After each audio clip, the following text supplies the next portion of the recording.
heart is, in the better condition your blood vessels are. Catch Health Talk every Saturday from 9 to 10 with Dr. Sillo Mutawu.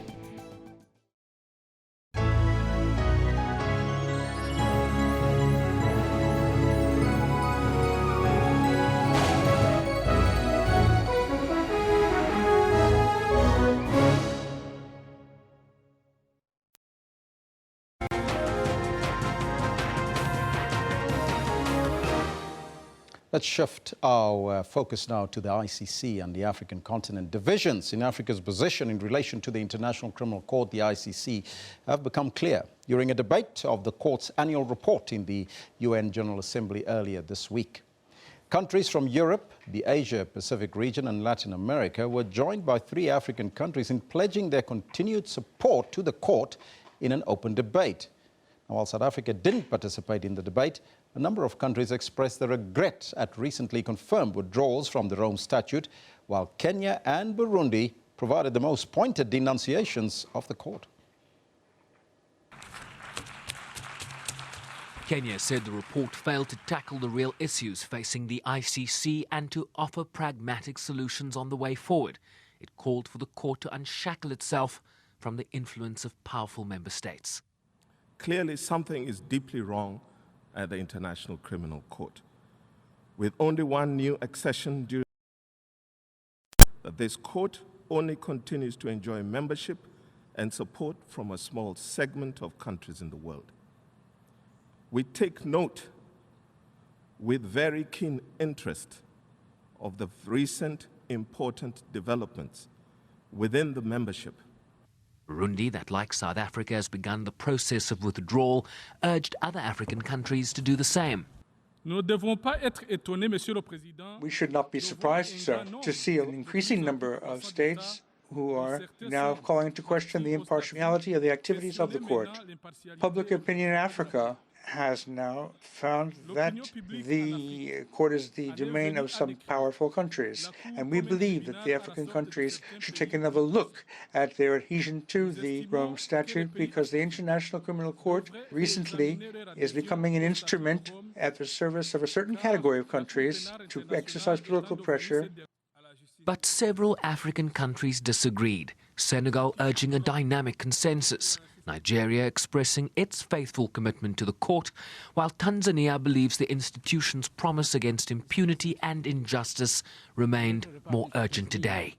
It is therefore of concern that African countries have come to be critical of the court to an extent that at some point a policy of non-compliance and non-cooperation with the court was a real possibility. For the court to remain a credible institution in the execution of international justice, it is important that there be a confidence-building measures on how it functions, as well as how it interacts with all its members.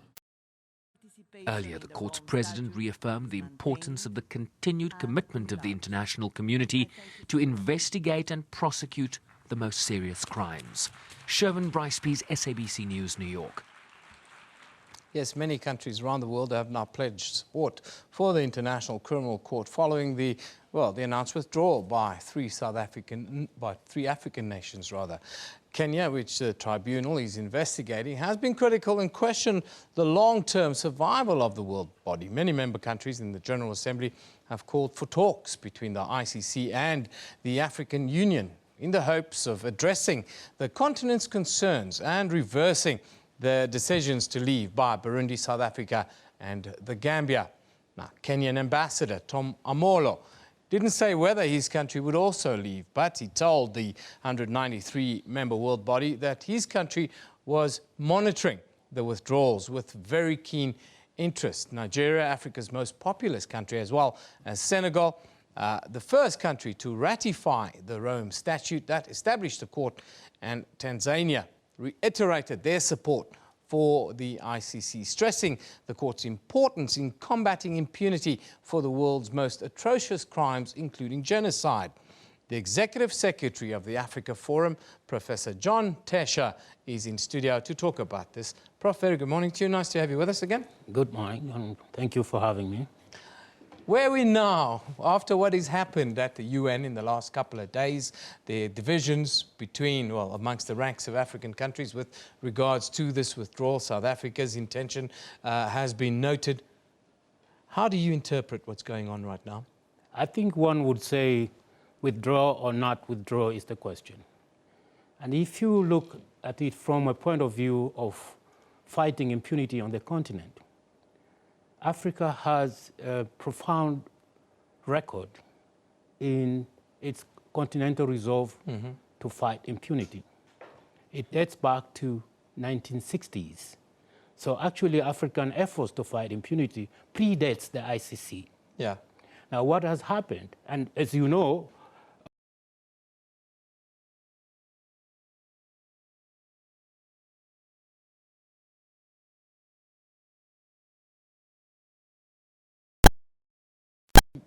disregard, if you may, some issues that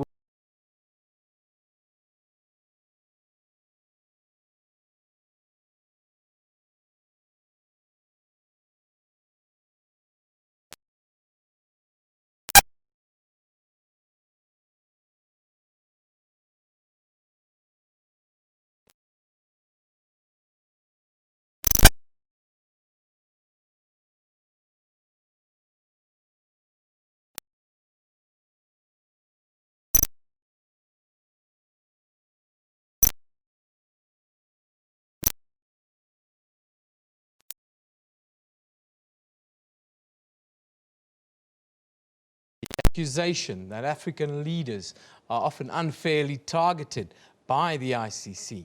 Your view on that? yes, the biggest number of the cases of ICC are on Africa.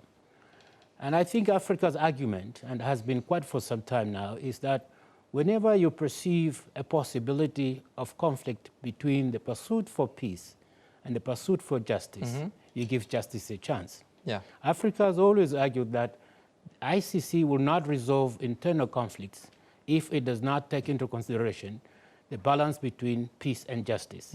Now, that has not been the case. The second issue is the issue of referral, that the Security Council may refer cases of arrest and action will be taken by the ICC.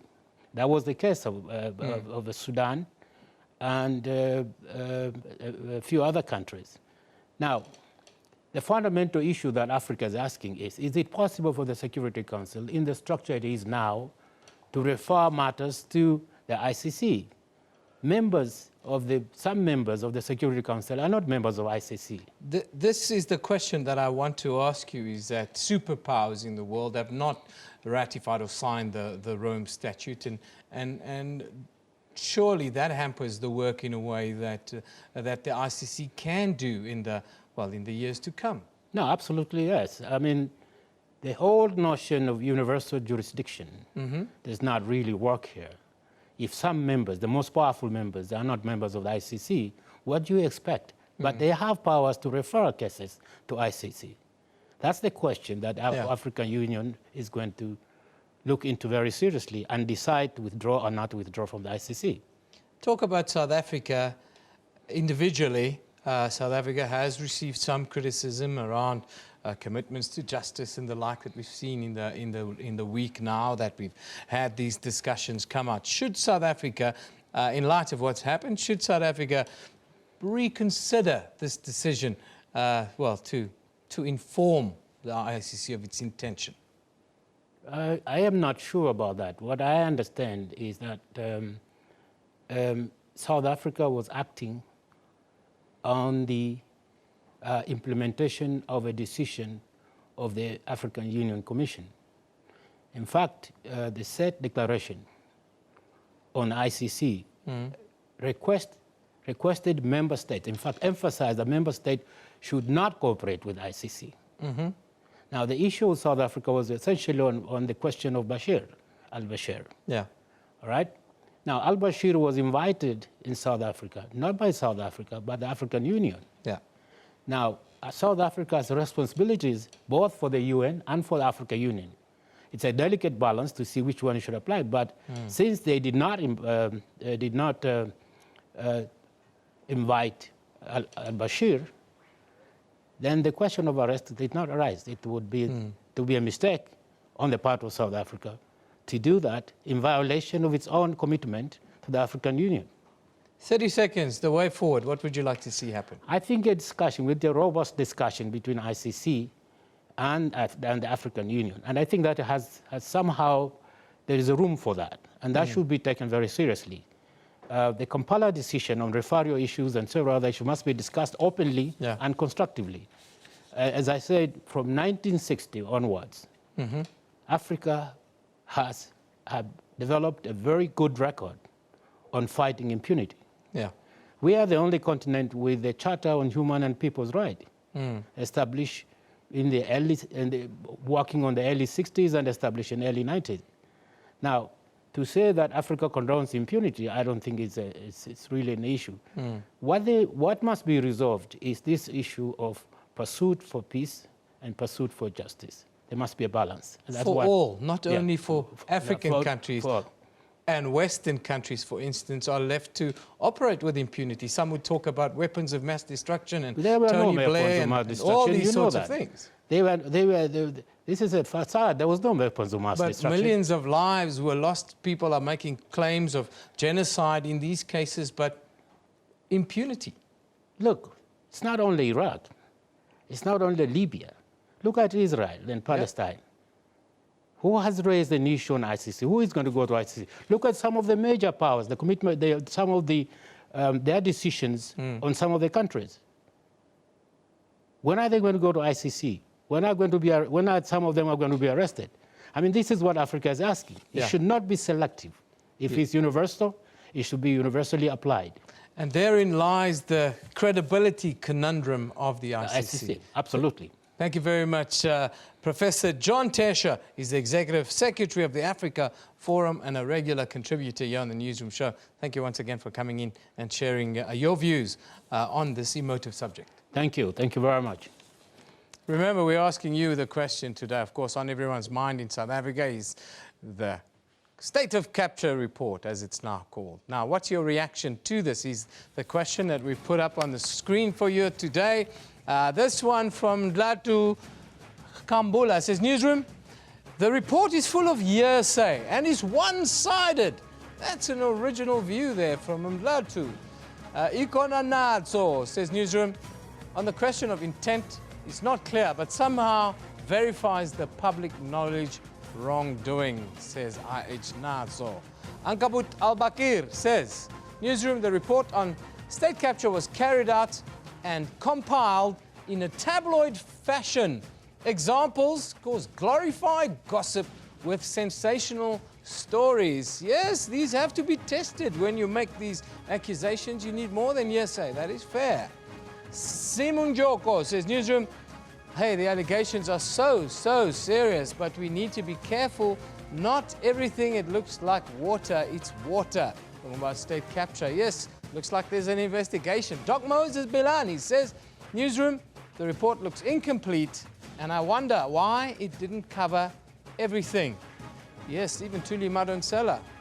Well, upon the release, she informed us that there are some things that she herself regrets with regards to the report.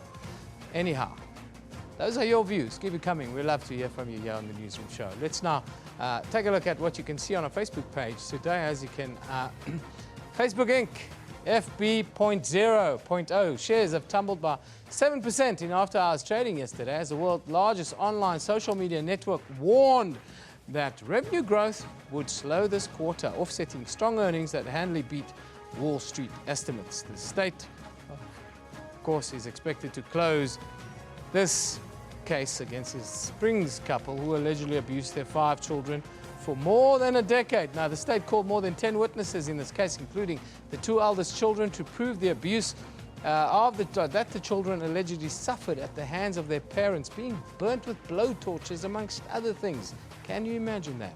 Now, the African National Congress and the Democratic Alliance in KwaZulu-Natal have laid charges against 2 Durban residents who posted racist comments about Hindus observing Diwali. Now, we pointed that out to you yesterday. We will follow this story, and you can go onto our Facebook page if you want more detail on it. Or you can go to our website. Yes, it's sabc.co.za/news. There you can find all the latest blogs on all of the topics in the news right now. Some of it makes for really interesting reading. Let's take a quick look at the front pages now from around the globe.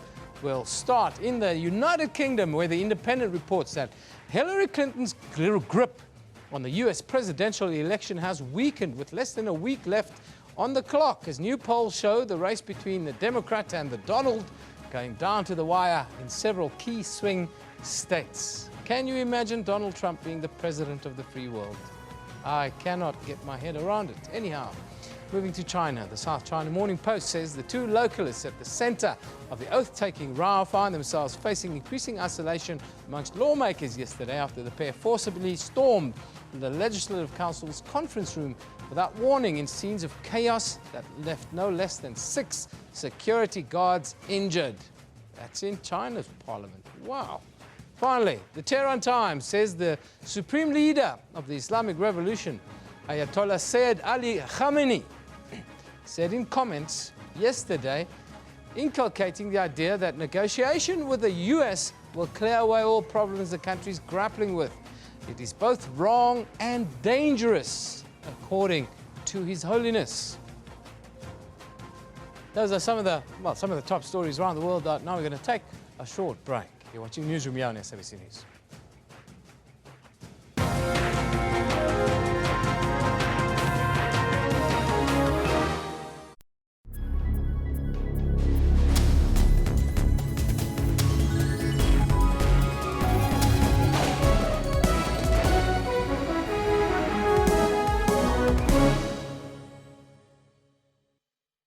Information-hungry viewers stay with SABC News, as issues on the West are different from issues on the East or here in Johannesburg. So it is not surprising that people who follow the news know that there are two things, and SABC News will tell you when it does.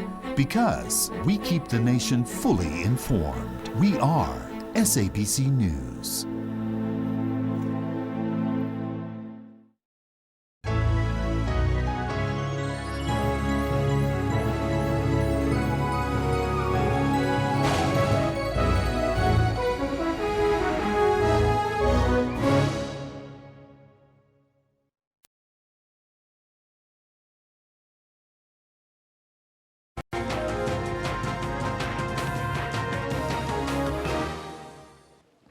We're staying with the story with the ICC. Now, the push for South Africa to withdraw from the International Criminal Court came after the arrival of Sudanese President al-Bashir here in South Africa.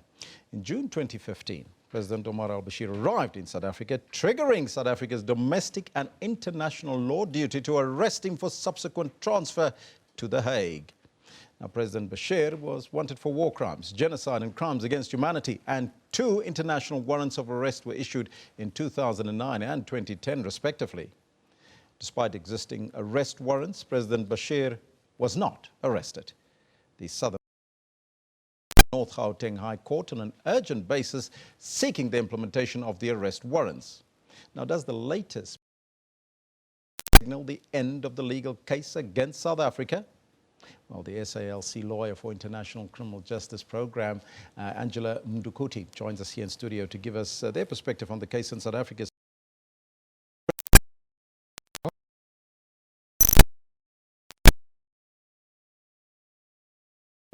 Intends to challenge South Africa's withdrawal from the ICC. We intend to challenge this withdrawal because it's been conducted in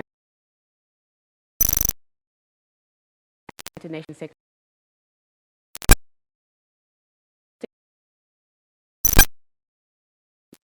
And effectively sidestepping because this is a decision that needs all the stakeholders to take part in, and the executive has shown no regard for that. It needs public participation as well. Yes, to repeal an act through Parliament. is allowed to participate and relevant stakeholders can make submissions as the bill goes through Parliament. What would you say if government would tell you that this is only the beginning stage? It's an information letter to the ICC to give their intent to withdraw. Well, that's factually inaccurate because once you write to the United Nations Secretary General, that's when the countdown for withdrawal begins. And do that without having repealed the Implementation Act because we're bound in terms of that law. And so government should have gone through Parliament first.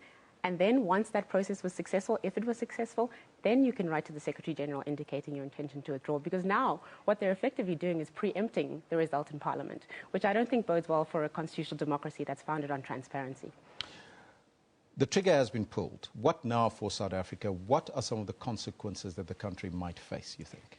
So now South Africa has not only tarnished its reputation internationally, but domestically as well. It is the citizens of this country who will suffer because if South Africa leaves the ICC, repeals the Implementation Act, that is the seminal piece of legislation that governs the prosecution and investigation of crimes against humanity, genocide and war crimes. Without that, the legislative framework has a serious gap in it. And should there be a genocide or war crimes or crimes against humanity committed in this country, there will be no legislative framework to deal with it, and there will be no international criminal court to assist with the issue. There's a legal case still continuing here with President Omar Bashir not being arrested. What now? Where does that leave the government? Well, the minister announced on the 19th, I think it was 2 weeks ago actually, that they intend to withdraw from that case. But you cannot unilaterally withdraw from a case. According to the Constitutional Court rules, you have to ensure that there's agreement from all the parties, then write to the registrar of the court, and then if the Chief Justice so directs, the matter will be withdrawn. When that announcement was made, none of those procedures had been followed. And so we're in effect challenging this attempt to withdraw as well. And as far as we're concerned, the hearing will continue on the 22nd of November. Now, your organization did not manage to persuade the South African government to really go ahead and arrest President al-Bashir when he was here. How do you foresee moving forward? What is your intentions? Well, first of all, I wouldn't say we didn't manage to persuade them. The High Court and the Supreme Court of Appeal also ruled that South Africa should have arrested President Omar al-Bashir. Yes. So what we have here is a state disobeying its own courts, which is a different issue altogether.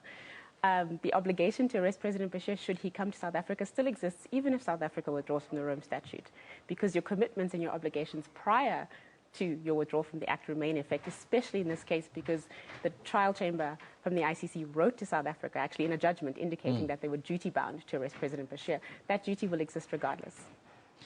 Why do you want South Africa to stay with the ICC and not go its own way, perhaps? So we have to think of international criminal justice holistically, which means justice at the domestic level, justice at the regional level, and justice at the international level. These three levels can function concurrently and in harmony, and that's what the state doesn't seem to understand. So we want South Africa to remain within the international system, to improve the system, to push for reform. You can only reform the ICC from within, and South Africa, given its stature, given its respect from its African peers, had the potential to reform the ICC from within and correct all those deficiencies that we're all aware of. But from now, if they leave the system, they can't change it. And then we have a deficiency at the international justice level. And we may potentially have a deficiency at the domestic justice level. And at the regional level, there is no regional court with criminal jurisdiction. So there's also a deficiency there. So all around, all we're seeing is deficiencies. And the government is proactively creating these gaps in justice. We had the previous speaker, and we talked about the injustices faced by African countries, or perhaps the unnecessary focus on African countries for that matter. Is that a fair point, though? It is a fair point. I think, as I said, the ICC is far from perfect, and for as long as items such as the United Nations Security Council referral exists, where you have 3 of the 5 permanent members of the Security Council vetoing referrals to the ICC. Those 3 members, by the way, Russia, China, the US, non-signatories. It's unfair that they get to dictate who ends up before the ICC and who doesn't, and that is something that seriously needs to be considered and looked at. But this general perception of bias, the ICC is targeting Africa, if you look at the facts, this is incorrect because most of those cases are what we call self-referrals. Independent, autonomous African governments have referred themselves to the ICC. Now, there are some other African countries that is following South Africa now. How will that impact on perhaps mass withdrawal from the ICC? This is a serious concern. We've seen Burundi follow suit. Gambia has spoken about doing so. But first of all, we need to remember that every year, around about this time, states talk about withdrawal. Namibia did it last year, but never actually withdrew. Uganda has spoken about it. Kenya has spoken about it. But They all haven't withdrawn. But now that South Africa has set the wheels in motion, I think we are at risk of seeing many more states follow suit, which would be a travesty for international justice and mostly a travesty for the African victims of these crimes. Thank you so much for your time and joining us here. Thank you for having me. That was the Southern Africa Litigation Centre criminal justice lawyer here in studio. Program manager? Program. Angela Umtukuti joining us in studio. That is our focus today on the ICC. You can also let us know what's on your mind on the Twitter handle as well as on the Facebook page around this issue. But let's go to Eben and Kendall for Focus on Sport. Yeah, he's feverishly tweeting or checking scores on his phone 100%. right now because South Africa, they are down, but they're not out yet. Yep. 7 for 210 if we take the live pictures coming in. Nathan Lyon just coming into the attack. Quinton de Kock, unbeaten on 72 and really looking the part, and he's getting some support from Keshav Maharaj, who's on debut. 100%. I think Maharaj is a bit of a revelation so far. He just got himself a 6. But you know, they need to be mindful of what Lyon can do, because Lyon is the one that got Bavuma out. And Quinton de Kock and Bavuma had actually been steadying the ship for South Africa after a rocky start.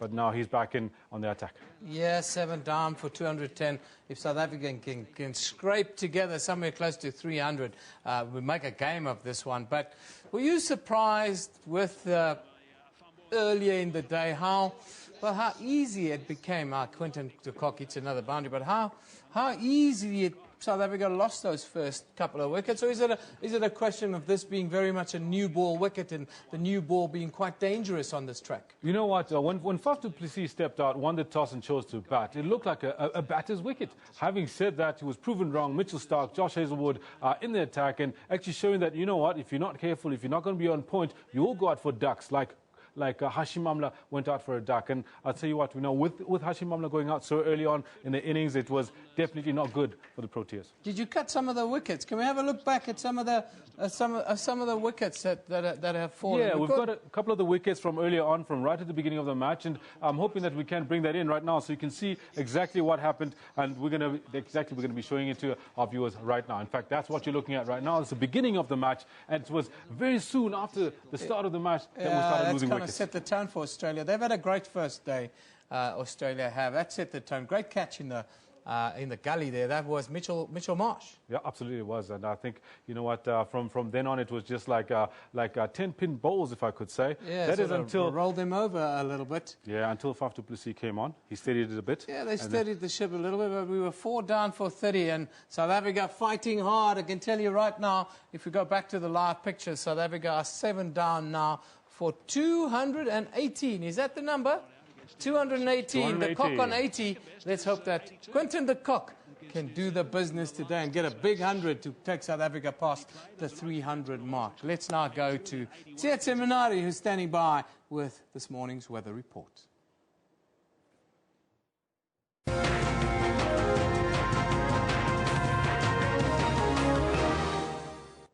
Hi there, welcome from the weather desk. It is going to be yet another hot day for the Northern Cape Province. There's possibilities of fell fires along those parts, and most parts of Southern Africa is expecting some really hot conditions.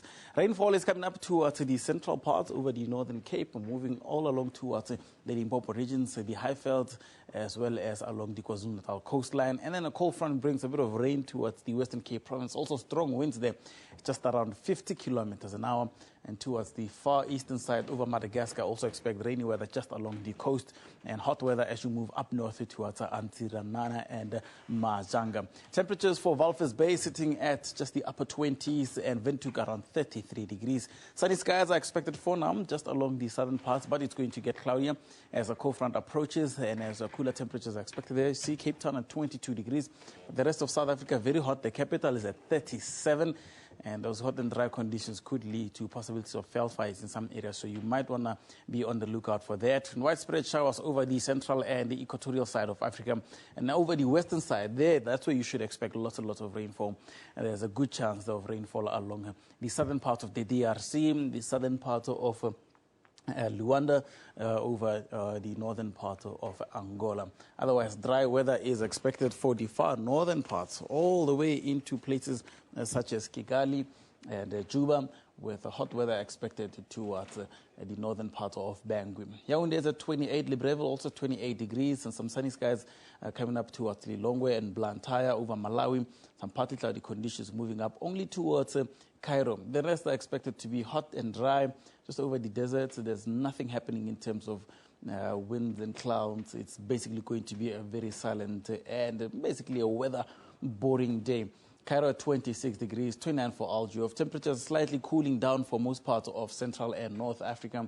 Over the Middle East, expect hot weather for Mecca, Riyadh, and places such as Baghdad, now jumping into winter conditions. The temperatures as high as only 17 degrees. Damascus at 21, 26 for Tripoli. Rainy weather towards the west coast of Africa for Abidjan, Lagos, as well as over the rest of Benin and Togo regions. Dakar expecting some partly cloudy conditions, but not much rainfall expected for the day. Sunny skies are expected towards N'Djamena and Nyami, with those two reaching temperatures as high as 38 and 40 degrees. So do expect a hot day there. Rainy weather now approaching Las Palmas as well as Conakry. And temperatures for Bamako, Ouagadougou, as well as Timbuktu, those are just around 38 degrees. Lagos at 32, Abidjan at 29, and that's basically where I'll leave it for your weather. But do stay tuned, there'll be more later.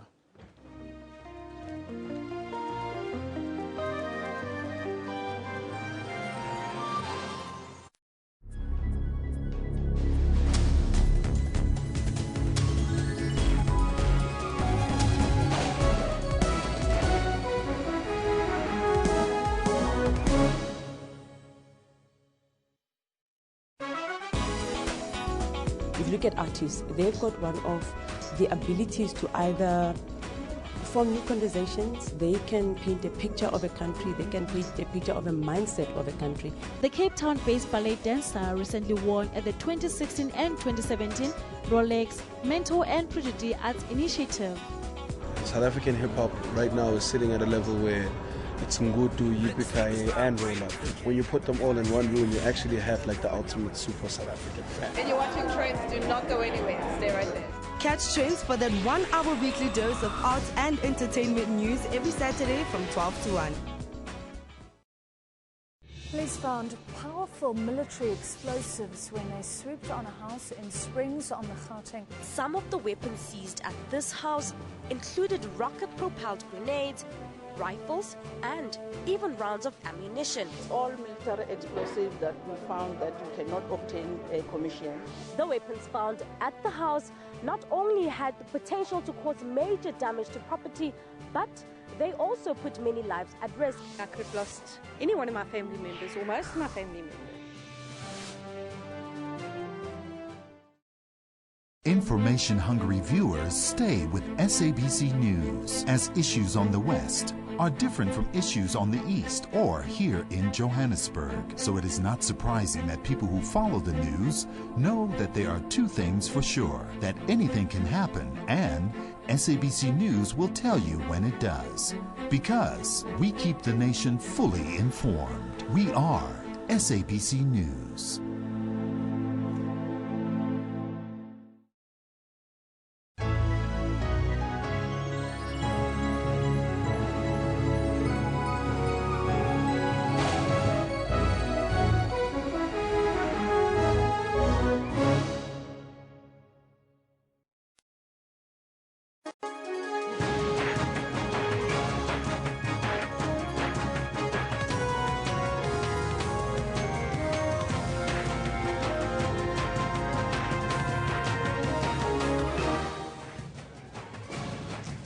Yeah, hello again, everybody. It's just gone 10 o'clock, 10 a.m. Central African time. You're watching Newsroom here on SABC News. Of course, Rene West has just pointed out. Hello, Rene. Nice to have you with us. Good morning, Evan.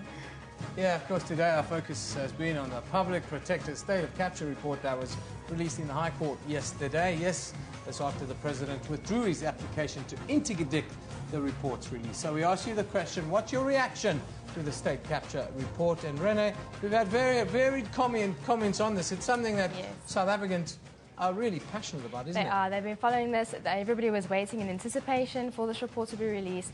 And now they have, of course, a variety of opinions on this matter. Shall we take some of the tweets? There. No, that's the poll. Can we take some of the tweets to the question of the day, please? Okay, Well, while that's coming up, I can tell you what, all of the varied comments have actually done an entire gamut from yes to no, favourable and not favourable. The first one, Charlie Chokwe, Newsroom, the report is not what many expected. More speculation. It should not have been called the final report. Hashtag state capture. Interesting views. We've had quite a few views about people saying that they feel that this report got a lot of hearsay and it's not a final document. Interesting. Well, TM says clearly the PP, Public Protector, has not done a conclusive work, hence the need for the Commission of Inquiry. Yeah, there's a lot of this on social media. Rangwane Marumo says, Newsroom, I haven't read it yet. I became lazy. All in all, we are powerless to anything about it. We just have to watch, says Rangwane. He calls himself Khosiamo Africa. I think you need to be a little less apathetic if you're going to be a king of the Africans. Gino Dino, I respected Advocate Madonsela, but now I think she is captured. This is not a final report by far. Yeah, lots of cell phone records, hearsay, placing someone in a place. Insiwentle. Renee? Says clearly this is not a final report, and I don't remember actually saying that. It's all allegations and nothing directed to Zuma. Yeah, Tuli Madonsela came out herself and said that, well, she felt that she should have geared it a little bit more towards the president. But where is the evidence is what we ask for. Anyhow, after what happened in Parliament yesterday, we saw lots of looting and violent protest happening in the city of Tshwane, the capital. So we put up a poll and we've asking you about this poll. What do you say? The question we ask, should political parties pay for damages during violent protests? That's what we ask you, and this is where we're at right now, guys. Exactly. The poll reads, should we be making political parties pay for damages? And we've got 75% saying yes, Renee. That is a very big number, and it seems that a lot of people are agreeing. You know, the burning of property is just not on, according to our poll here today. Yeah, we've got nearly 200 votes in, so that would be a fair assessment of the sentiments of our viewers. More than a fair assessment are the sentiments of our viewership. That's the poll. But, Kendall, there's a cricket match and we've just lost another wicket, I see. Just lost another wicket. We were speaking about Maharaj just now, about that six he lobbed over, got himself. He's out. I think I couldn't quite see the score when he went out, but there's not Kagiso Rabada who's at the crease. He's been under a lot of pressure in the media by the Australians before the test started. Yeah, that's only because they really rate him, the Aussies. If they rate you, they have a go at you. Yep. That's how the Aussies are. But South Africa in a spot of bother, 8 for 223. That's in the cricket. There's a lot of other news in the offing. Let's go to Rene for a news update.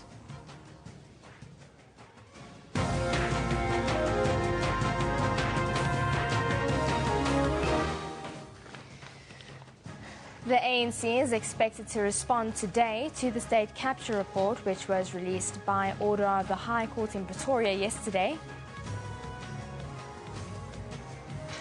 Meanwhile, Eskom is expected to release its financial results at its headquarters in Megawatt Park in Johannesburg. And Zimbabwe's President Robert Mugabe will host President Jacob Zuma at the inaugural Bi-National Commission today.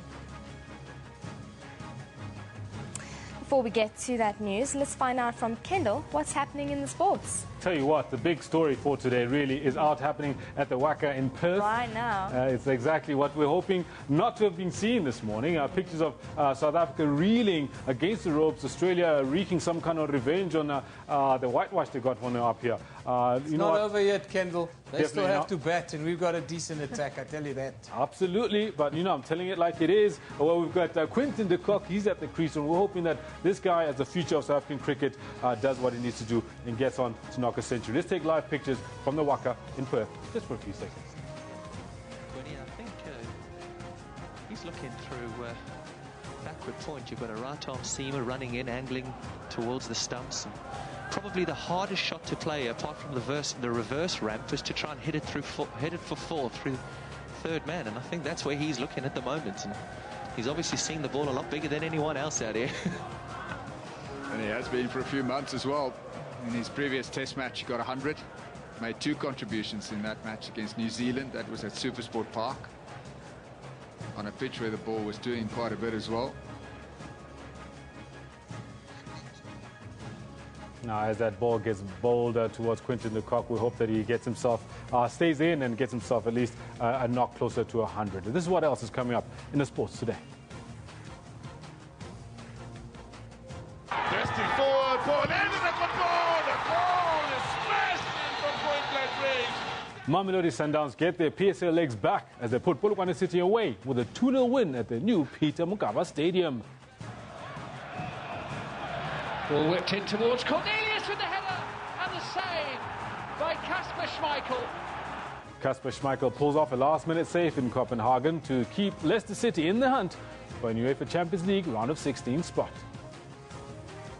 Now, all this and more we've got for you later on in the Sports Bulletin, about 10:40 or so. But for now, it is back to Renee, who's got the news.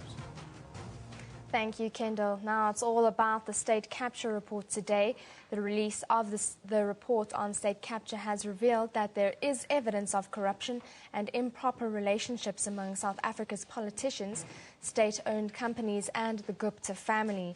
Now, the 355-page report, titled State of Capture, calls for further investigation after it was made public yesterday. The report was initiated by former Public Protector Thulimaron Sela following claims that the Gupta family had influenced the awarding of contracts to SOEs and even the appointment of ministers to the executive. Now, President Jacob Zuma had tried to block its release, but the president withdrew his application early yesterday. He said he will study the contents of the state capture report and decide whether he should challenge the findings in court. Now, before the release of the report, other events unfolded in Pretoria yesterday. First was the withdrawal of President Zuma's application to interdict the report's release in the High Court. The Public Protector is ordered to publish the report. A victory for the opposition parties. President Jacob Zuma, who contended his rights to question witnesses were infringed, made an about turn. In a statement, he says it is in the interest of justice and a speedy resolution that he withdraw the application. However, he will study the report to decide if it should be taken under review. This has been the contention of intervening parties since the application was launched, that should the president feel aggrieved, he should challenge it in court. The next hurdle is who should pay the costs of all 6 councils involved in the matter. The court can do what was done in the SABC case that I read out, which was to then ask that litigant to show cause, to come back and show cause why the cost should not be personally attached to them. It is clear that the president is asserting a personal interest and a personal right and is using the office of the president to do so and is using the state attorney to advance that interest. The time has come for the second respondent to accept personal responsibility for the costs incurred in the multiplicity of actions which he is currently involved. The order on who should foot the bill has been reserved. Meanwhile, police say numerous incidents of public violence and looting of businesses were reported following protest marches in the Pretoria CBD yesterday. It is alleged some protesters deviated from the march and started looting businesses as well as throwing garbage in the streets. Now, police say they're investigating a number of public violence-related incidents. Marches were held by the EFF and DA supporters. It brought the city to a standstill and forced businesses to shut down. Yeah, Rena, we've been running a poll with regards to that. We've been asking you, our viewers, should political parties, should they pay for the damage caused during these violent protests? This is what we've got up. We've got 197 votes up now. Should political parties pay for damages during violent protests? 76% of our viewers think yes, you should. And 24% said, no, you shouldn't be held responsible because ultimately it's the actions of individuals that cause this, Rene. 4-2, well, almost 3-1, the viewers have spoken. Political parties should pay for damages during violent protests, Renee.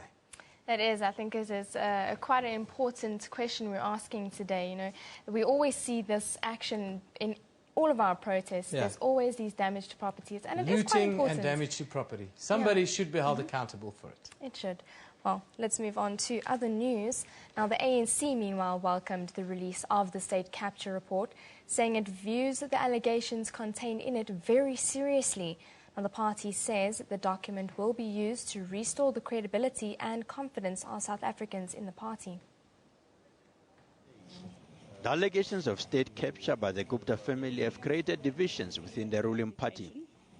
The ANC has welcomed the president's decision to withdraw his application to stop the release of the report. The party says it has been anxiously awaited. Because we want to act on the report to restore the credibility and confidence of our people to their own organization, but also to defend the democratic state and its character. That when people are voted into government, people bestow their confidence in those leadership. It cautioned that the president will still be entitled to take the report for a review in court if aggrieved by its contents. It also welcomed the protests in Pretoria to raise concerns about state capture. And it must not be seen as anti-ANC and anti-government. It is about South Africa in the first instance.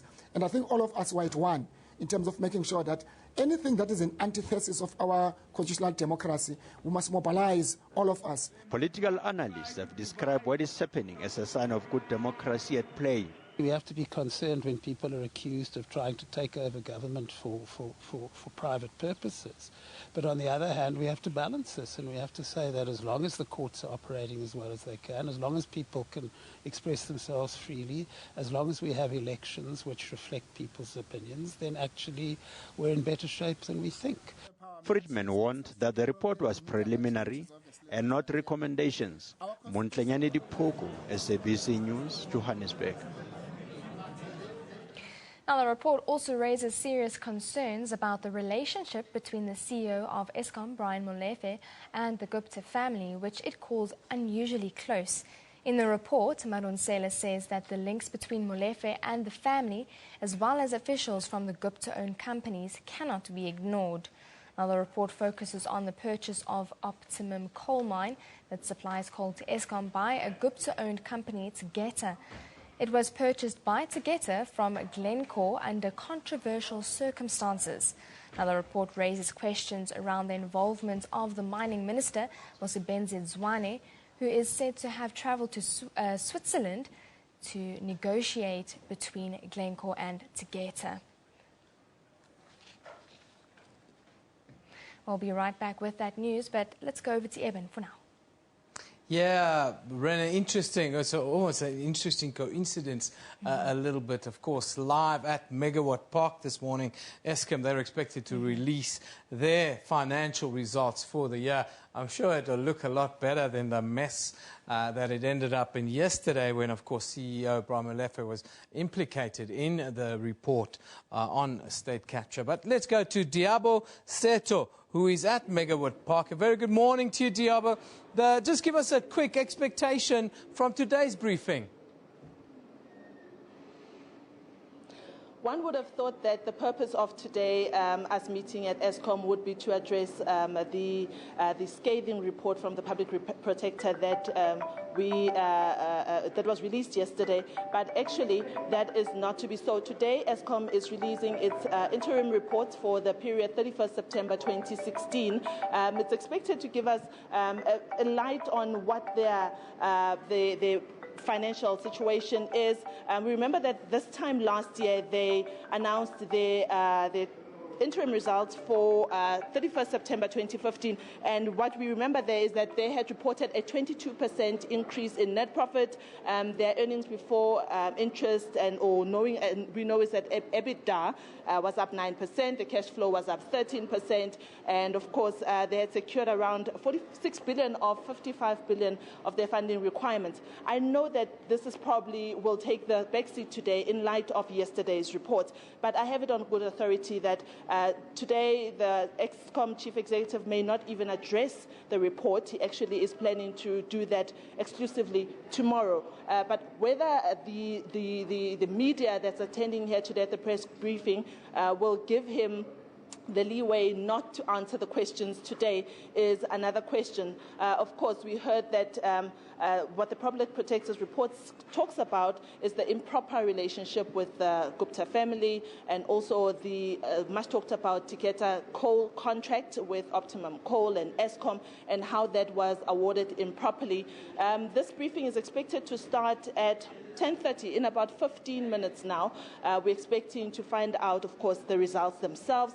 And during the question and answer session, we hopefully will find out, if he will just give us a glimpse or give us some statement about yesterday's report by the Public Protector. But the sole purpose of today is to report their interim results, which were for the period of 31st September 2016. We are expecting that they would have probably be reporting some sort of an increase in liquidity or an improvement in their liquidity and their financial position. We know now that the issue of load shedding is also a thing of the past. We are experiencing it at a much lower level. We know that Eskom has also signed a couple of financial deals with some development agencies from China and France, trying to secure the funding that they need. Like I said earlier on, last year this time they had secured more than 80% of their funding requirement, which was 46 billion rands, and they needed 55 billion rands. And I understand right now they may have surpassed that. But of course, like I said, for the purposes of our viewers, I know that they're probably much more interested in what the Chief Executive Officer, Mr. Brian Molefe, has to say for himself with regards to everything that came out of the Public Protector's report yesterday. But SABC News will be taking this briefing live as of 10:30 when it starts, and hopefully we will get a glimpse of what he has to say. He has to give us, even if it's 2 lines about that, because waiting for tomorrow may just be too much for other people. But yes, 10:30 we will be crossing live to that briefing, which is right behind me. Jabo, thank you very much for that update. Coming to you live from Megawork Park, and I can tell you there is no way that the media scrum will not be asking Mr. Molefe today about the 58 phone calls, amongst other things that came out in the report. Yes, that's a tail of the tape. We'll be live at Megawork Park shortly for the annual results of Eskom, but I think the question and answer session, Renee, after that, might be a little bit more interesting because there's some explosive material that needs to be dealt with. Well, I certainly think that the state capture report is not done yet. It's just going to continuously flow throughout the week. We'll be bringing you all that news throughout the rest of the week. But speaking earlier on Morning Live, Professor Susan Boyson from the Wits School of Governance had this to say about the state capture report.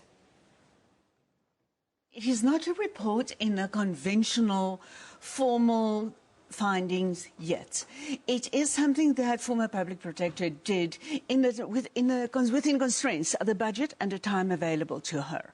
It had to come out in certain time. She also specifies why some allegations in terms of the Executive Members Ethics Act, they have to be completed in 30 days. And also, of course, there was the time limit of her term expiring. She knew she had to do it there. And it is in many ways also relates to what Andila has said. There is a sense of rush, but she knew very well that the chances would be very good of things being swept under a carpet once again if she doesn't put it firmly on the agenda. And what she did was exactly that. Set a very firm agenda using the previous Constitutional Court judgments that the Public Protector's findings have to be implemented. She used that to ensure through then her recommendation of a Judicial Commission of Inquiry with very specific parameters there. Because she was even saying herself that she's not necessarily quite happy. She regrets she could have gone harder on the president, but she couldn't. Apparently she was advised by her lawyers that certain parts of the report shouldn't be published or something like that. So you're saying that she could have done much more? if she had infinite resources, infinite staff, infinite time to investigate it all, within the time available to her, that was what could be done. And given that there was a real chance that things would be swept under the carpet and forgotten again or put on the never, never, like our system is very good at doing, and we have been exposed to extensively since President Zuma came to power with his so-called Stalingrad strategy of postpone and delay and using the courts, using official processes to delay and even commissions of inquiry. We can look at Marikana and how long that took. We can look at the arms deal investigation, how long that took. And the investigations in the end went nowhere. So we can read in this one that she was trying to take out insurance, that would not happen, and that there would be a definitive investigation of much of what has been in the public domain already, of much of which the ANC, the government, and not everybody in the ANC, not everybody in the government, but significant parties, many of them mentioned in the report, have been advancing very well. All right, but Andila was also saying that this report is actually one-sided. Can you concur with the sentiment?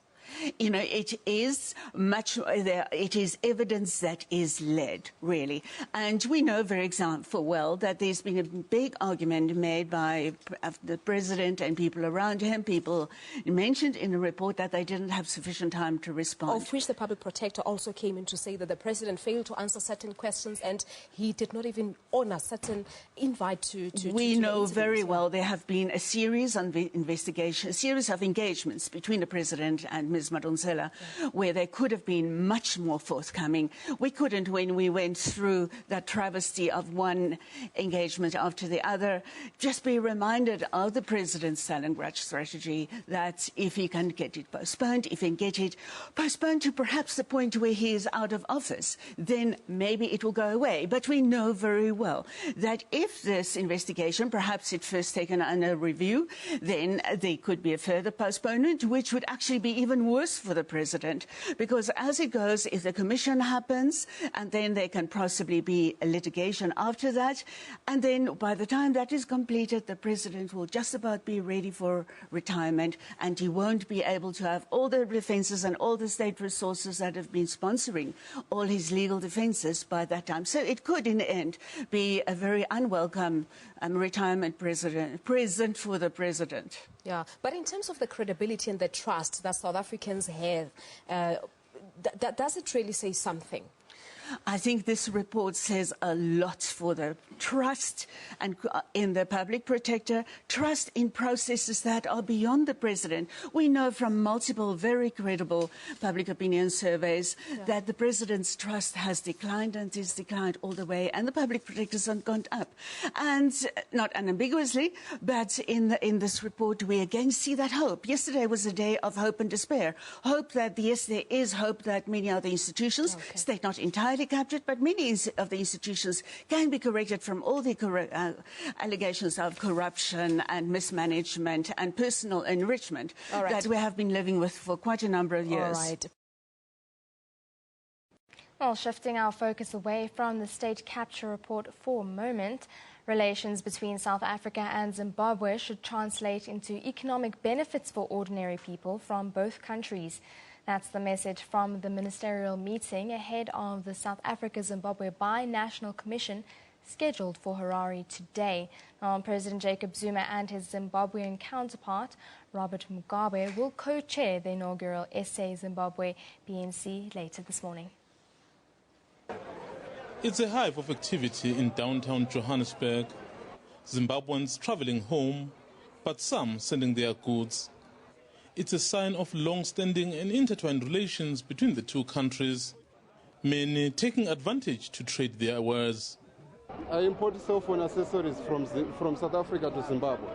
Yeah. Come to send food, grocery to the kids because the kids are at home. So we come here to send the kids some food. It's this relationship which has forced these countries to elevate their economic, political and social cooperation.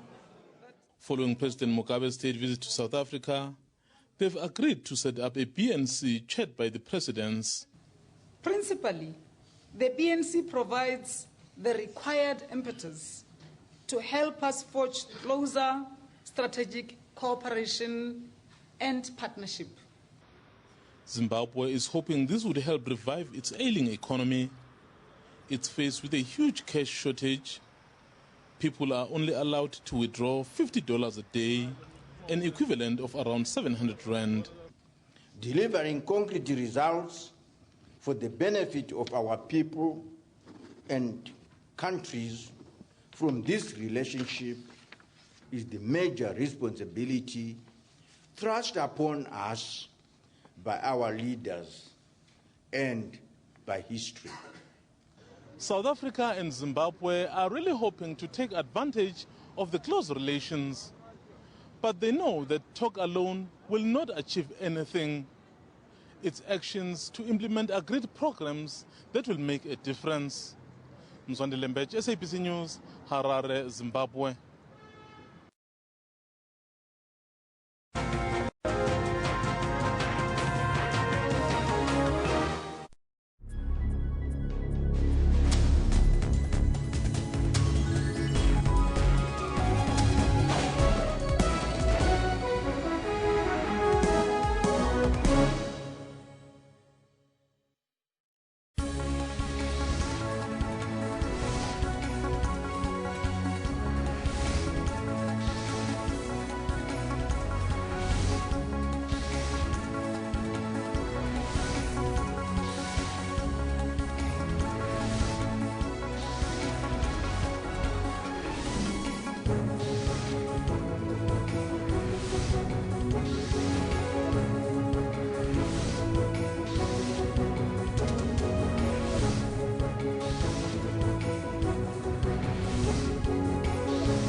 Now, pressure has been mounting on South Africa since the announcement that they are pulling out of the International Criminal Court, the ICC. In the latest move, the United Nations Secretary-General Ban Ki-moon has urged South African President Jacob Zuma over the weekend to reconsider its plan to withdraw from the ICC in October next year. The court, which started operating in July 2002, has 124 member states and 43 are African countries. The court is the first legal body with permanent international jurisdiction to prosecute genocide, crimes against humanity and war crimes. South Africa and Burundi have officially notified the United Nations of their intention to withdraw from the Rome Statute. But what options are available to South Africa prior to their announcement and intention to withdraw from the Rome Statute? The head of research, Centre for Human Rights at the University of Pretoria, Professor Magnus Kilander, now joins us from Pretoria. A very good morning to you, Professor, and welcome. Good morning. Professor, first and foremostly, what are the implications if South Africa should withdraw from the ICC? Well, the implications is that South Africa is leaving behind the victims of atrocities. It's a commitment to international justice to be a member of the court. It does have subsidiary jurisdiction, so whenever a state can deal with these issues at home, that's all the better.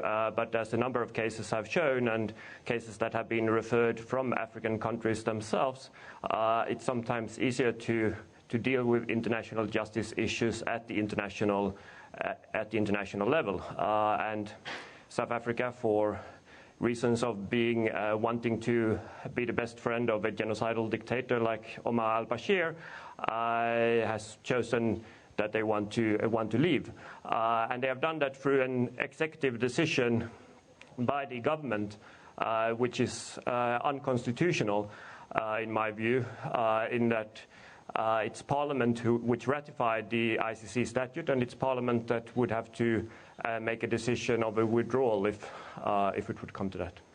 Now, South Africa has declared its intentions, Burundi also. Do you foresee this perhaps a mass withdrawal of African countries to withdraw from the ICC? I guess we see a bit of a tendency. There's a few countries that have made their intention clear that they would withdraw at some point. Kenya comes first to mind because of the earlier indictments against the president and vice president. Then Uganda has also indicated that they might withdraw in Namibia at some point. And the African Union has called on its member states to withdraw. But I'm not sure that means necessarily mass withdrawal of all the more than 30 member states from Africa. For example, the head of the Assembly of State Parties to the ICC statute, the Foreign Minister of Senegal, called on South Africa not to withdraw, which would mean an indication that his own country for sure wouldn't do it. Mm-hmm. Now, the ICC has been accused of being biased towards African countries in prosecuting African leaders instead of leaders in Europe and America. Some accuse them of having committed atrocities, such as George Bush and even Tony Blair. What's your take on that, and do you think that they have a fair point? Well, I think that there has been a focus on Africa is quite clear, but as I said earlier, that's partly due to self-referrals by African states themselves. So the ICC can't really be blamed fully for that situation. Of course, there's then indictments that were done on the initiative of the prosecutor, like against Kenya, and those that have been referred to the ICC by the Security Council of the United Nations, like Sudan and Libya. It is very unfortunate that 3 member states, for example, of the permanent member states of the UN Security Council, the United States, China and Russia, are not party to the treaty. And that makes it very difficult to take up those situations, because it's not like they will do Security Council referrals against themselves. But there is early investigations, for example, in relation to Afghanistan, which might involve all the actors that have committed war crimes in Afghanistan, including foreign troops. The same in relation to Iraq and the British involvement there, because Iraq hasn't ratified the Rome Statute, but the United Kingdom has, and therefore the court has jurisdiction over whatever the UK forces did in Iraq. There are preliminary investigations into that. It hasn't been escalated into full-blown investigations with imminent prosecutions, but there is indication that the investigation against Afghanistan would soon perhaps be escalated to a formal investigation.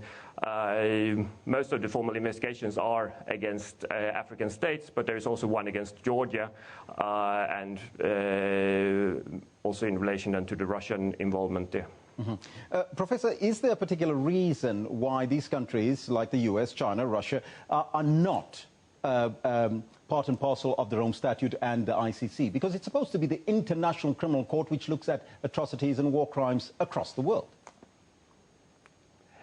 Yes, but there is the difficulty that politics sometimes come in between, like as illustrated now by South Africa, and earlier in relation to those, there was a famous unsigning of the Rome Statute by the United States when President Bush took over power. Not that the signature necessarily mean that much. A state must first ratify the treaty, and that would have to go through the U.S. Senate, and the U.S. Senate in general don't like international treaties. Since a lot of this is based on voluntary state participation, there's not that much one can do in relation to force states to be members of a treaty. It's based on a voluntary commitment that you feel that international justice should be done, that's a good thing for humanity, that it's a complement in relation to movement, in relation to find peace, and so forth, that accountability is a necessary thing. Now, yes, Professor, now for Africa, do you foresee that African states and African countries through the African Union would pursue the yet-to-be established African Criminal Court, and will that be an alternative for African states, you think? Well, the protocol to expand jurisdiction for the African Court to criminal jurisdiction was adopted in 2014. Up to date, as far as I know, no African state, no state has ratified that protocol. It needs 15 ratification before it enters into force, so that can take quite a long time to achieve that. Then, when it would enter into force, it would have a broad jurisdiction, much broader than the International Criminal Court, not only dealing with crimes against humanity and war crimes and genocide, but also terrorism, corruption, a variety of different crimes that falls under that statute. But there included a provision in that protocol explicitly saying that heads of state and senior state officials has immunity. So people that are in quite some instances the most responsible for these crimes have then excluded themselves from being prosecuted. That's one major deficiency in that protocol. Then it also remains to be seen that criminal jurisdiction, and if you look at the ICC and other international prosecutions, like, for example, against the former Chadian president Abré for violations he committed in the 1980s, he was sentenced last year in a special African tribunal in Senegal for those crimes. But it was a very expensive exercise that then donor countries had to contribute to, and so forth. So once you establish this African chamber, someone needs to pay for it. There's a lot of demands on the public purse. I'm not sure that South Africa would like to have to pay for most of that court's operations. Professor, thank you so much for joining us in our Pretoria studios. Thank you. Now that was the head of Research Center for Human Rights at the University of Pretoria, Professor Magnus Kilander, from our Pretoria studios.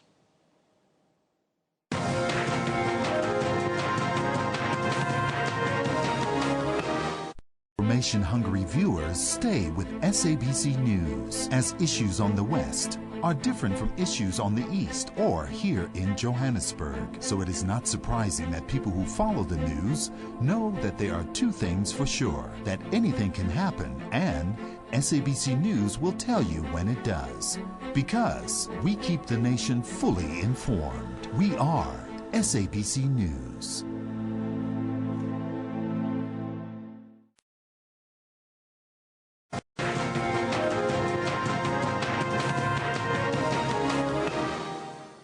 The Center for the Study of Violence and Reconciliation has called on the South African government to reconsider its decision to withdraw from the International Criminal Court.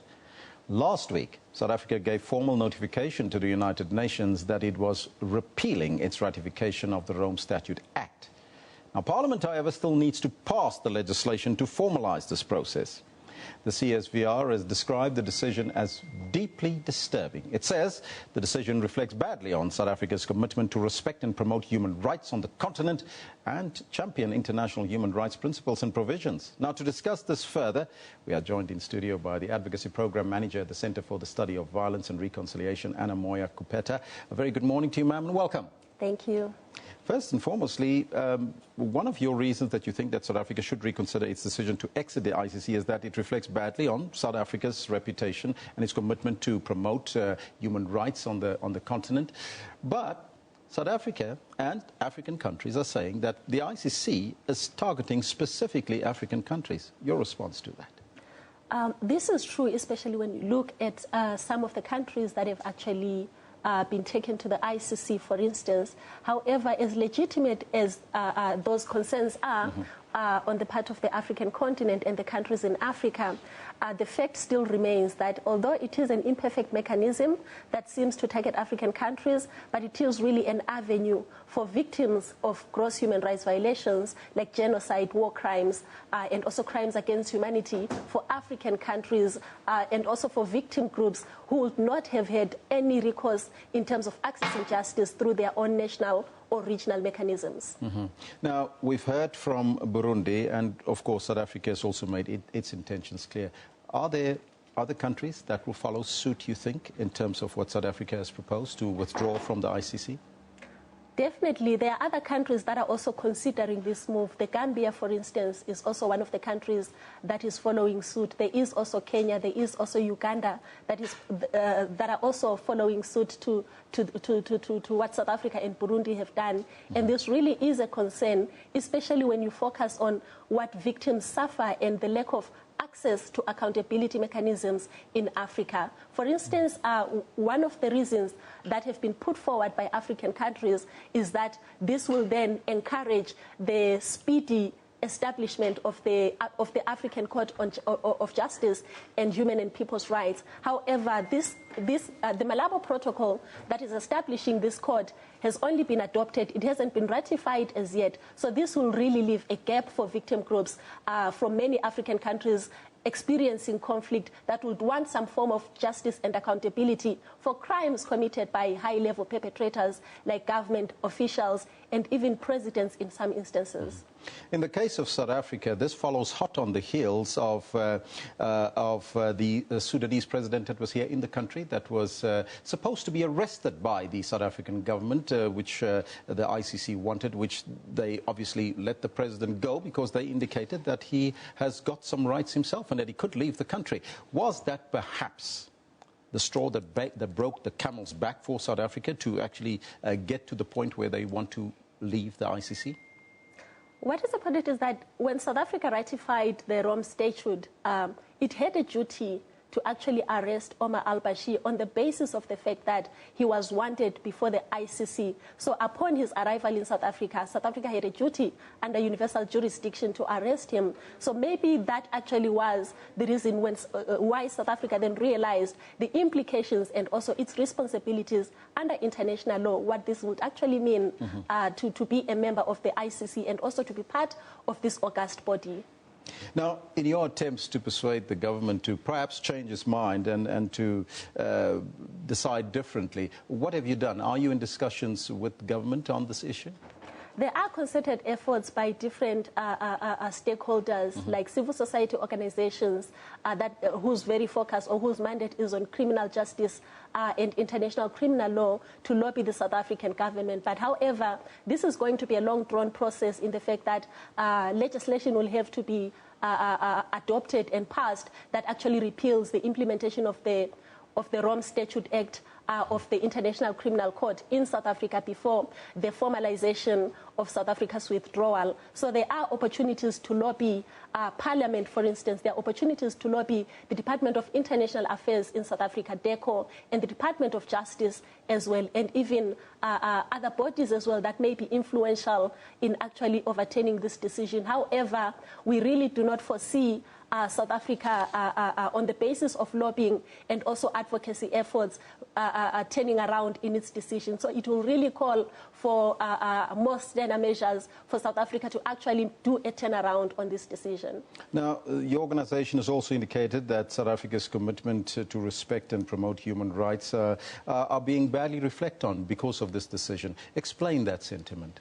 Definitely. So South Africa, for instance, is one of the countries that actually took part in the establishment of the Rome Statute, creating the International Criminal Court, for instance, because of its history of gross human rights violations under the apartheid era violations. So what happened in South Africa is also part of what actually influenced the formation of this court, especially in instances where there were no other avenues for justice. So this really is underpins South Africa's values of democracy, human rights, that are actually entrenched in the South African Constitution. So even the values of accountability that we see in the very many avenues in South Africa, the justice mechanisms for various victim groups. So this really will undermine what South Africa has done so far in making sure that human rights and also that their promotion are actually honored and realized in South Africa. So this really is a step back from the gains that South Africa has made in this regard. Ms. Kupeta, thank you so much for your time and joining us here in studio. Thank you. That was Anna Moyo Kupeta. She is the program manager at the Center for Studies of Violence and Reconciliation here in studio.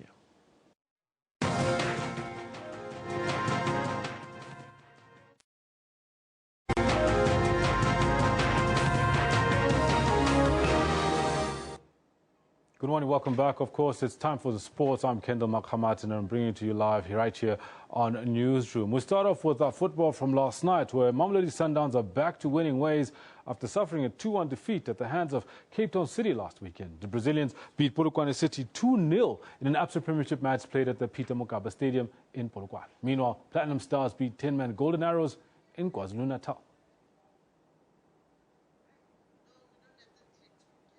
Well, we'll be trying to make sure that we bring you the pictures of exactly what happened in those particular matches from last night. But here's a quick look at all the results of the last 2 days' action, so you can see what's been happening and who's been doing what. We start with Tuesday night, where we had that thrashing, that humiliating thrashing that actually led to the retirement and resignation of Mukshin Etugral, the former coach of Orlando Pirates. 6-1 to SuperSport United on a rainy night in Mbombela. Then Bidvest 1-0 against Chipa United, which incidentally puts Bidvest at the top of the log right now. Free State Stars, this is all last night. 1-1 against Ajax Cape Town at the Moses Mabhida. We had a goalless draw where Kaizer Chiefs actually wasted an opportunity to go right to the top of the log. Goalless draw going to mid-table Baroka FC. Golden Arrows 0-1 lost to Platinum Stars. 1-0 win for Cape Town City against Bloem Celtic. They're on a roll. And Maritzburg United 1-0 draw against Highlands Park at the Hedegwala Stadium. And of course, Mamelodi Sundowns get their legs back and they beat Polokwane City 2-0 in the new Peter Mokaba Stadium. Now, a little earlier I mentioned to you all of that happened last night, and here's exactly a little report put together by Duduzi Ndlovu about the PSL from last night. After being leapfrogged by Bidvest Wits on Tuesday night, Arrows were looking to go to the top of the log with a win against Platinum Stars. Early in the second half, Kahisho Dihashwe received his marching orders for a second bookable offence. Arrows won a penalty, but Mbongeni Mzimela made a double save to deny Abafana Bestende. 6 minutes later, Dikwena also won a penalty, and Mzimela made no mistake from the spot kick, as his team claimed maximum points. The new Broom sweeps clean. In Cape Town, Bloemfontein Celtic, who parted ways with their coach Sirame Litsuaka last weekend, were up against the high-flying Cape Town City. Former Kaizer Chiefs and Orlando Pirates goal poacher Lihlohonolo Majoro scored his first goal for City. Cape Town City are 5th on the log with 14 points in 8 matches, while Celtic are 13th with 5 points after 7 matches. Absa Premiership rookies Baroka took on Kaizer Chiefs in Durban. Amakosi made 3 changes to the team that started the Soweto Derby last weekend, with Spiwe Shabalala making his first start of the season. Chances were few and far between in the match, and the teams had to settle for a 0-0 draw. The Absa Premiership title holders bounced back from their 2-1 loss to Cape Town City last weekend with a victory against Polokwane City. The Brazilians were just too good for the rise and shine, beating them 2-0 in their own backyard. Sundowns, however, are still second from the bottom of the log. They have 4 points in 3 matches. It's not about power, it's about placement, confidence, and the 2-goal cushion would tend to go.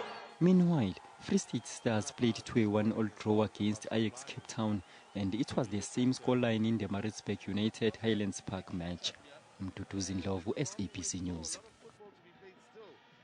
Now moving a little further afield, Borussia Dortmund booked their place in the last 16 of the Champions League with a 1-0 win over Sporting Lisbon. Now with 2 games still to play, Dortmund are guaranteed at least the top 2 place in Group F. They now lead the group 2 points ahead of defending champions Real Madrid, who drew 3-3 at Warsaw Legia.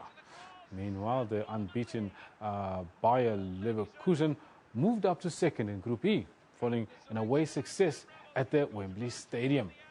Now, Kevin Campbell's second-half goal punished Tottenham, which took the North London club's losing streak to the National Stadium to 6 matches, stretching back to a League Cup victory over Chelsea in 2008. Mateo Kovacic's late strike avoided embarrassment for Real Madrid. The European champions surrendered a 2-goal lead before drawing 3-3 with Legia Warsaw. Juventus are down to second in Group H after being held in Turin. Now, of course, since early this morning, we know that the Proteas have been locked up in a tussle against the Australians out at the WACA in Perth. Winning the toss and choosing to bat. Faf du Plessis thought he had it right, but the Australians had other ideas. Seamers Josh Hazelwood, Mitchell Stark and Peter Siddle definitely took care of all dreams that the Proteas had of doing well. We've got live visuals coming to you live out of the WACA in Perth, where now Australia are batting, having bowled out the Proteas for 242. Let's take a listen. I know which one I'd rather be facing.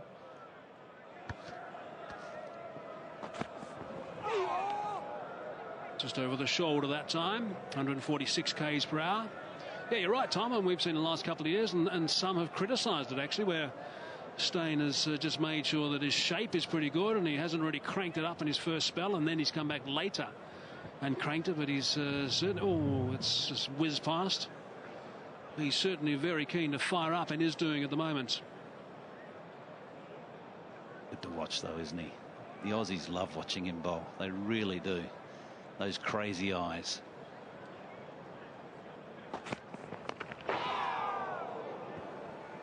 It's another bruise. That's the Aussies that aren't padded up. Yourself included.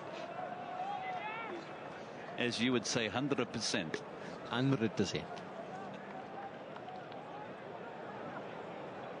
What is he, Sean? How far away from your record is he? Is it half a dozen wickets? Yeah, he needs six to go past. He's got me covered, Hayes, if you're asking that question. 421 at 23 for Pollock. 416 at 22 for Steyn. I'll tell you what, as you can see, the South Africans are definitely not going to take this one lying down. South Africa was bowled out for 242 earlier at the WACA. Now, Australia's bowling attack first ripped right through the top order, then carried on and didn't even let the middle order settle down. Here's a quick look at exactly how it is that the Australians ripped through the entire batting lineup of South Africa. Let's take a look at some of the highlights.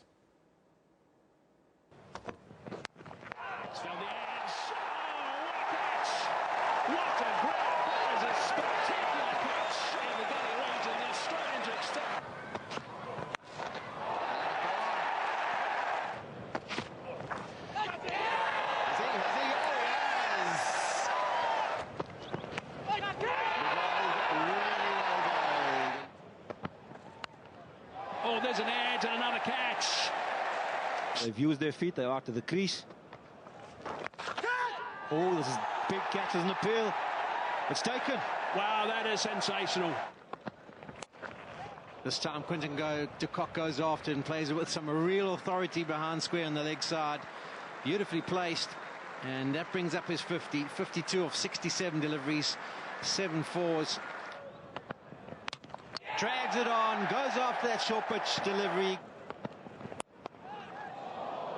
He's punched that one down the ground. They kicked on a little bit more with a couple of them in the middle. Could be out. And it is out. That's far from ideal in the situation. The chance here, he just tried to force it over mid-wicket. Only manages to lob it up to mid-wicket and a comfortable catch. Reportedly coming undercooked into this test match. Bowled in. Pitched it up. Dale Steyn backed away again. Exposed all his stumps and Mitchell Stark gets one straight into the block hole. And so it is, there were no surprises on day 3 of the BNP Paribas Masters Tennis Tournament in Paris. 5th seed Japan's Kei Nishikori and 8th seed David Goffin of Belgium progressed to the round of 16 with straight sets victories. Japan's number 1, Nishikori, a runner-up at the Swiss indoors in Basel on Sunday, needed just an hour and 14 minutes to dispatch Serbia's Viktor Troicki. Nishikori took full advantage of the Serbs' ailing service game, breaking his opponent twice to secure the opening set comfortably. And he converts the first. Very, very tidy set of tennis for Kei Nishikori. The world number 5 had to work a bit harder in the second set as Troicki put up more of a resistance. But again, Nishikori capitalized on the weaker Troicki serve, earning the decisive break in the penultimate game and serving out the match with ease. The score 6-2 and 7-5. Belgium's Goffin also had to graft a little harder for his 49th career victory against Nicolas Mahut of France. The Belgians squandered a chance to serve out the first set, allowing the Frenchman to force a tiebreaker. But he eventually got the better of his opponent to claim it 7-6.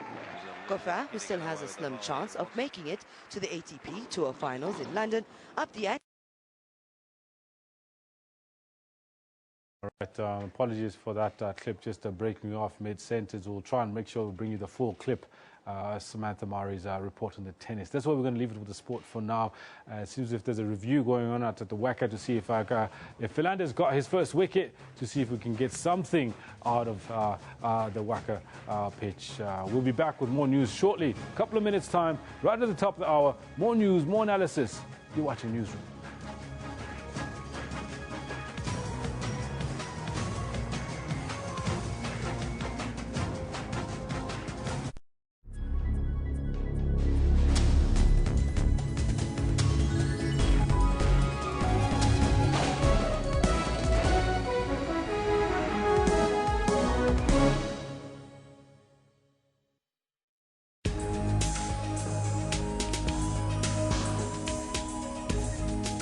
Now, this is Trends, of course, your one-stop serving of all that's juicy and trending in the world of entertainment and showbiz. My name, of course, is Refill Wemwilo. I'm Dr. Sello Mutaung, and this is Our Talk.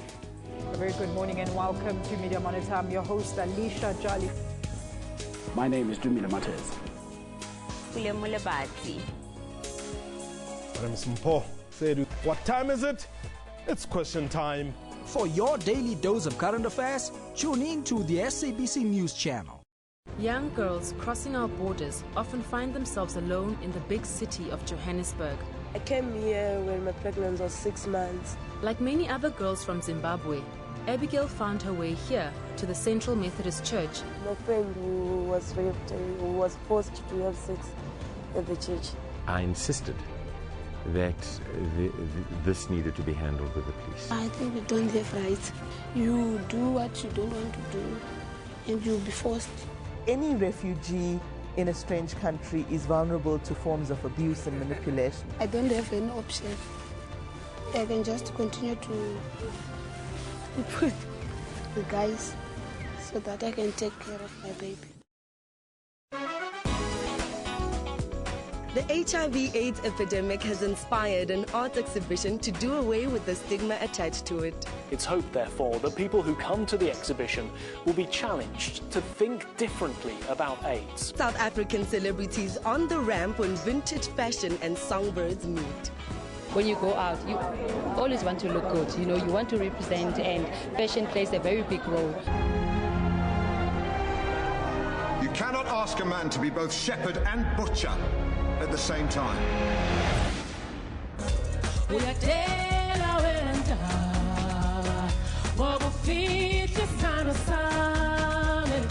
For your weekly dose of arts and entertainment news, tune into Trends every Saturday from 12 to 1. The proceedings of the Fees Commission has once again been disrupted. We as a university do not feel that fee-free higher education currently is feasible. It's the Mickey Mouse Commission. During in the commission, student grievances. We're not a part of the commission in the program. So that is why we tend to disturb the program. If you tell me that I can't leave, then you are keeping me hostage. Some students demanded that UCT lift the suspensions and expulsions of certain students.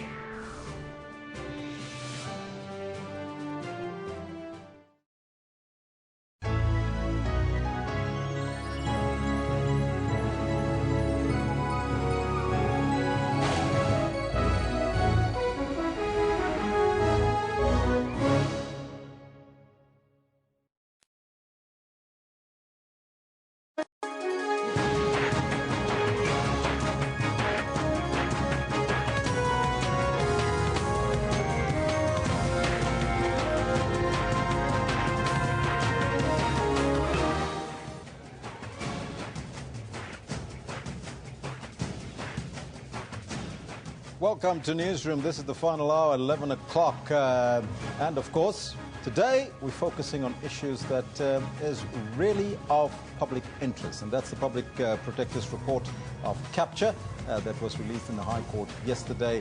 And Renee, we're asking a question to our viewers out there today. That's quite right, Elvis.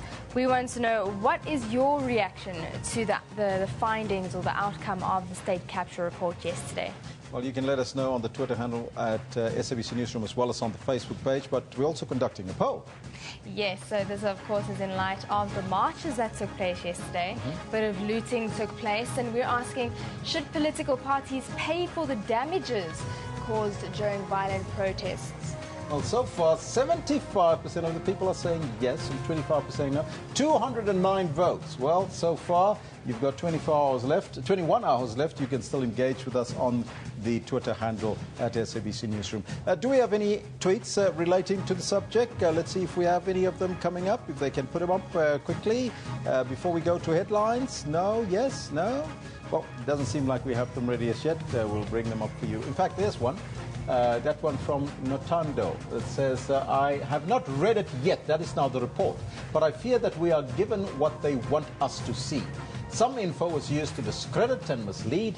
Just that some South Africans are naive when it comes to politics and the matters thereof. There is public opinion, wrong information, informed opinion, which is edited to give appropriate information. Are you suggesting that the report was edited and wrong information was given, Ntando Ngobo? Well, these are some of the comments coming through. We'll read some more as they come through during the course of the hour. But right now, let's focus on your news headlines.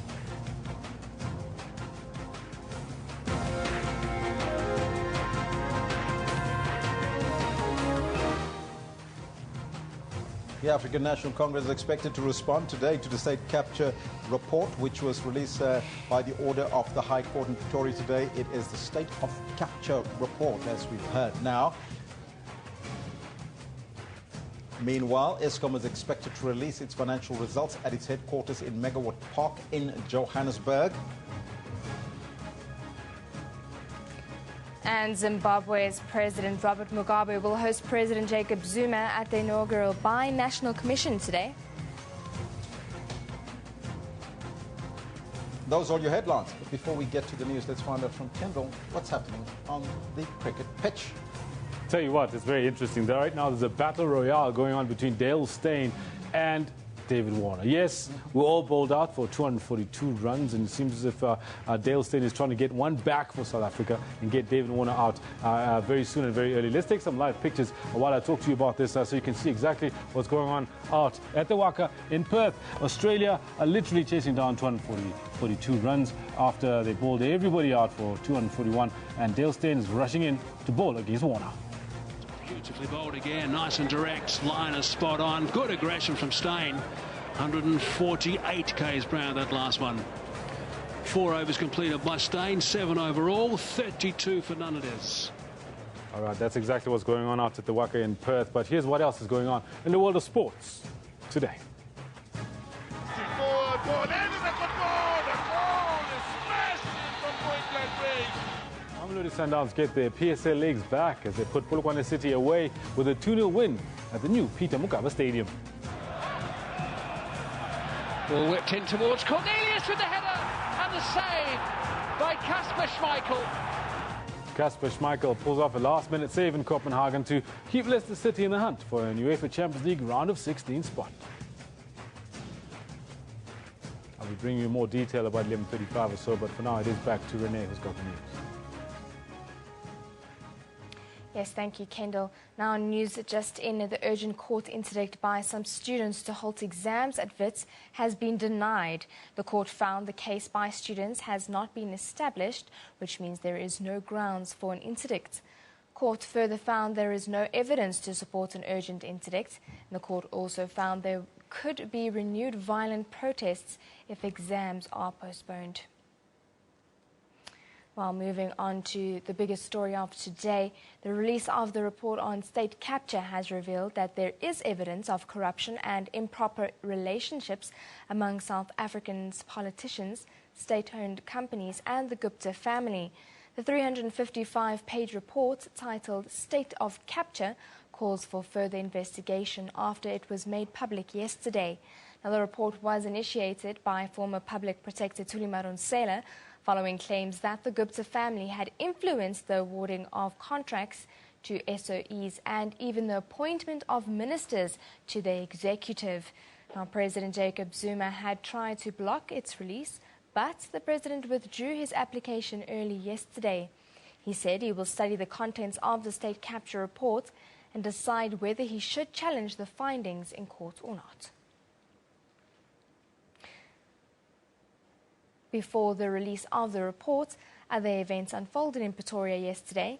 First was the withdrawal of President Zuma's application to interdict the report's release in the High Court. Public Protector is ordered to publish the report. A victory for the opposition parties.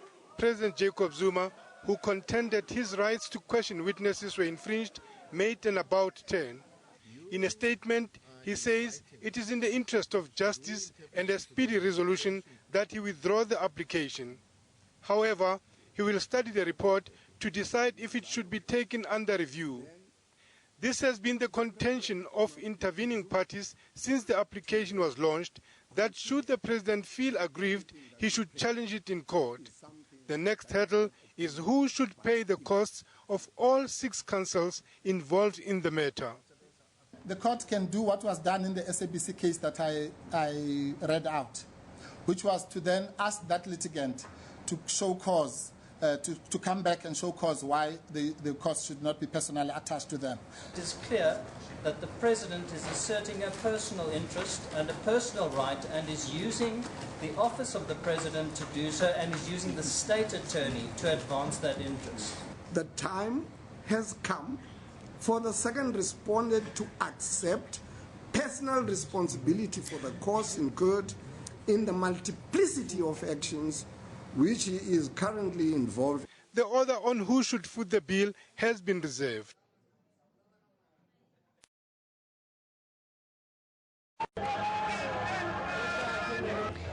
Meanwhile, police say numerous incidents of public violence and looting of businesses were reported following protest marches in Pretoria CBD yesterday. It is alleged some protesters deviated from the march and started looting businesses as well as throwing garbage in the streets. Now, police say they are investigating a number of public violence-related incidents. Marches were held by the EFF and DA supporters. It brought the city to a standstill and forced businesses to shut down. Now, we do have a poll running on this matter. Now, we're asking you, should political parties pay for damages caused during violent protests? Well, there you can see our poll, and you can cast your vote at our Twitter handle, that's at SABC Newsroom. And we welcome your views on this as well. Send us a tweet in. Now, the ANC, meanwhile, welcomed the release of the state capture report, saying it views the allegations contained in it very seriously. The party says the document will be used to restore the credibility and confidence of South Africans in the party.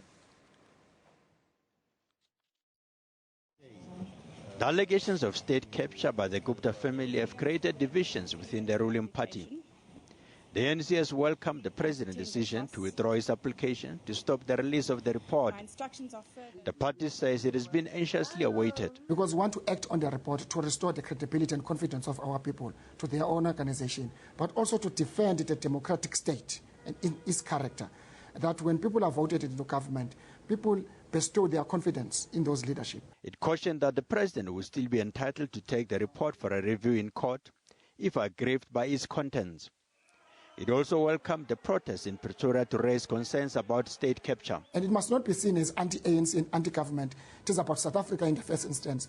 And I think all of us were at one in terms of making sure that anything that is an antithesis of our constitutional democracy, we must mobilize all of us. Political analysts have described what is happening as a sign of good democracy at play.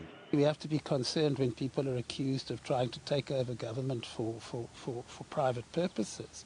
But on the other hand, we have to balance this, and we have to say that as long as the courts are operating as well as they can, as long as people can express themselves freely, as long as we have elections which reflect people's opinions, then actually we're in better shape than we think. Friedman warned that the report was preliminary and not recommendations. Montlenyane Dipoko, SABC News, Johannesburg. Speaking earlier on Morning Live, Professor Susan Boyson from the Wits School of Governance had this to say about the state capture report. It is not a report in a conventional, formal findings yet. It is something that former public protector did within constraints of the budget and the time available to her. It had to come out in certain time. She also specifies why some allegations in terms of the Executive Members Ethics Act, they have to be completed in 30 days. And also, of course, there was the time limit of her term expiring. She knew she had to do it there. And it is in many ways also relates to what Andila has said. There is a sense of rush, but she knew very well that the chances would be very good of things being swept under the carpet once again if she doesn't put it firmly on the agenda. And what she did was exactly that. Set a very firm agenda using the previous Constitutional Court judgments that the public protector's findings have to be implemented. She used that to ensure through then a recommendation of a Judicial Commission of Inquiry with very specific parameters there. Because she was even saying herself that she's not necessarily quite happy. She regrets she could have gone hard on the president, but she couldn't. Apparently she was advised by her lawyers that certain parts of the report shouldn't be published or something like that. So you're saying that she could have done much more? If she had infinite resources, infinite staff, infinite time to investigate it all, within the time available to her, that was what could be done. And given that there was a real chance that things would be swept under the carpet and forgotten again or put on the never, like our system is very good at doing and we have been exposed to extensively since President Zuma came to power with his so-called Stalingrad strategy of postpone and delay and using the courts, using official processes to delay and even commissions of inquiry. We can look at Marikana and how long that took. We can look at the arms deal investigation, how long that took. And the investigations in the end went nowhere. So we can read in this one that she was trying to take out insurance, that would not happen and that there would be a definitive investigation of much of what has been in the public domain already, of much of which the ANC, the government, and not everybody in the ANC, not everybody in the government, but significant parties, many of them mentioned in the report, have been advancing very well. All right, but Andila was also saying that this report is actually one-sided. Can you concur with the sentiment? You know, it is evidence that is led, really. And we know very well that there's been a big argument made by the president and people around him. People mentioned in the report that they didn't have sufficient time to respond. Of which the public protector also came in to say that the president failed to answer certain questions and he did not even honor certain invite to We know very well there have been a series of investigations, a series of engagements between the president and Ms. Madonsela, where they could have been much more forthcoming. We couldn't when we went through that travesty of one engagement after the other.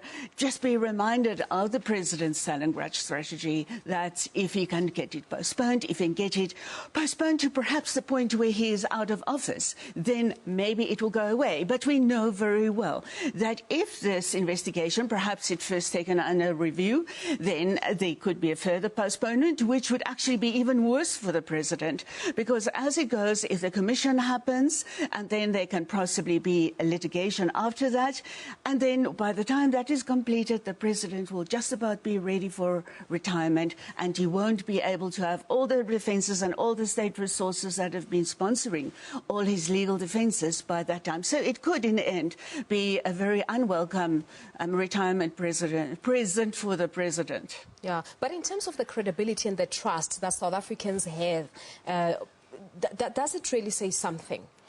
I think this report says a lot for the trust and in the public protector, trust in processes that are beyond the president. We know from multiple very credible public opinion surveys that the president's trust has declined and is declined all the way, and the public protectors have gone up. And not unambiguously, but in this report we again see that hope. Yesterday was a day of hope and despair. Hope that, yes, there is hope that many of the institutions, state not entirely captured, but many of the institutions can be corrected from all the allegations of corruption and mismanagement and personal enrichment that we have been living with for quite a number of years. All right.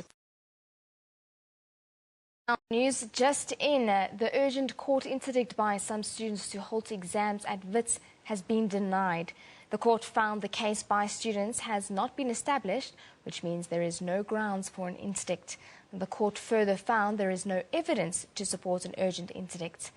Now, there have been allegations that renewed violent protests could start up if these exams are postponed. Now, our reporter, Criselda Lewis, is standing by. A very good morning to you, Criselda. Can you just give us a recap of what happened in court this morning?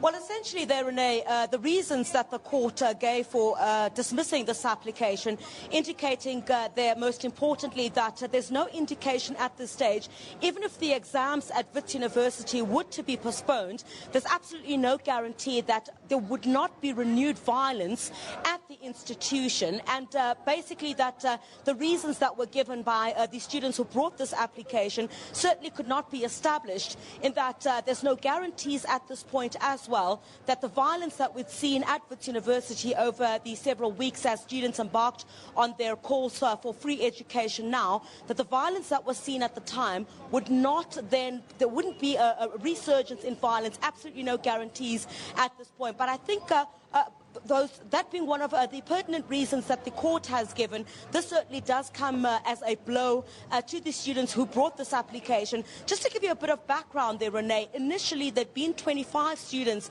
who brought this application for a postponement of the exams at Wits University, and on Monday, we understand, an additional 3,000 students had signed a petition endorsing or supporting the action by these 25 students. Now, this is versus the 36,000 students that we have at Wits University. So quite a small fraction, if we can, of the students who had brought this urgent application. Now, what is the reaction from the students that are in court today? Surely they're not happy with this outcome.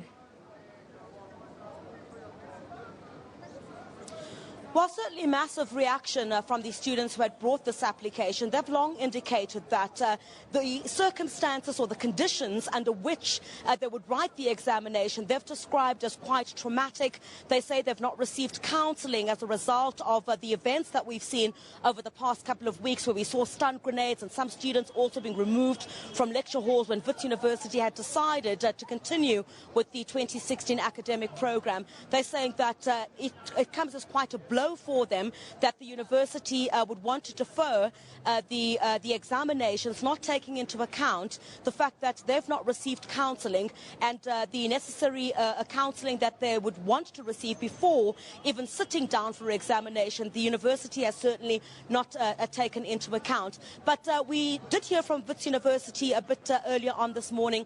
We do understand that examinations are proceeding quite well, but additional security measures have been put in place. For example, students who are sitting for their examinations would need to arrive at least 50 minutes before they write the exams. They're also not being encouraged to bring some bags to the examination halls. If they do, they're being told those bags then would be kept outside. But let's just get a bit more of that reaction now from one of the students who also brought this application, Siati Motlale, who's one of the students, who's also saying very disappointed, of course, with the court's decision here this morning.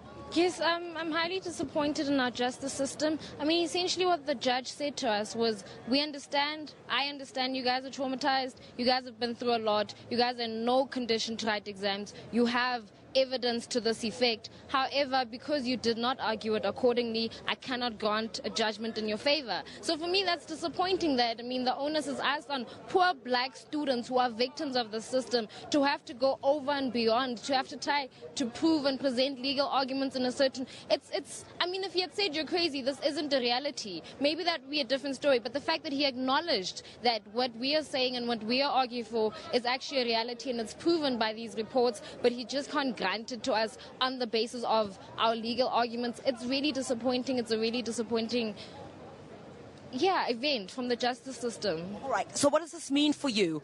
It's already crunch time. Examinations started at Wits University today. Are you going to write the exams at all? I don't know. At this point, I'm on scholarship, so I have to perform because I don't have money, to be funding my degree. I want to do a postgrad. I need funding for that. But I dream of stun grenades every night. I literally hear gunshots in my sleep, tear gas. I wake up choking sometimes because of everything that's happened. And I'm being told, but you must study regardless. I don't know what this means for me. All right, Siadamo, unfortunately, we have to leave it there. Siadamo Tlale was one of the students who brought this urgent application wanting a postponement to the exams at Wits University. I'm afraid that's all we have time for. I understand you'll be going to that all-important press conference at Eskom on the release of the final results. But we guess all eyes will be on the CEO, Brian Molefe. Back to you in studio. Well, thank you very much, Criselda. She's standing there at the courts, and of course the urgent interdict for the exams to be postponed 2 weeks at Wits has been denied. Meanwhile, Eskom is expected to release its financial results at its headquarters in Megawatt Park in Johannesburg. Let's go there live. Firstly, Eskom will hold a special media briefing tomorrow at 10:30. Secondly, the Eskom board is fully and completely satisfied that it has complied with all its legal obligations. Thirdly, the Eskom board is satisfied that all Eskom's transactions are based on reasonable commercial contracts. National Treasury has collected reams and reams of documents from our tender board committee. Not once have they come back to me as chairman or to the board to say governance in this and that hearing was faulty. We want to have it relooked at. Nothing has happened like that. Why? Because they couldn't find anything wrong. So this speculation now in the Public Protector's report is extremely worrying. We gave the Public Protector at least 42 files of substantive evidence to the questions she had forwarded to us and specific written replies to each question. She did not call us in as a board or myself as chairman representing the board. She had committed to do that, but she never did. And then now we have a final report besmirching Eskom.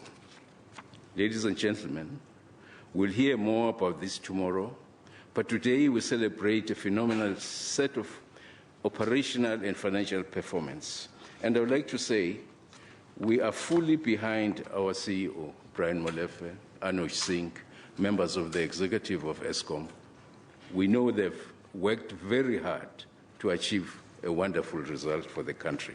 Not in the past 5 years have we seen such financial results.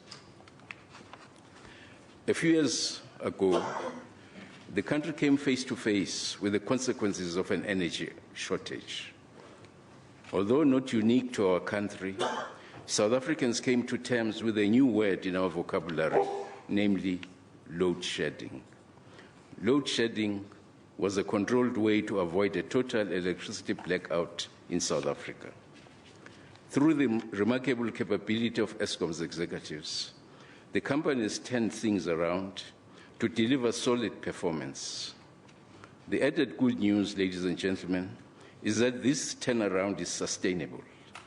Today, South Africa's power system has progressed to a position of surplus capacity. Yes, I want to repeat, surplus capacity.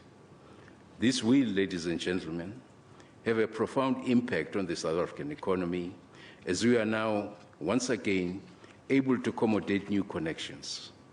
I call on all the customers to optimize on this surplus by stimulating demand for electricity.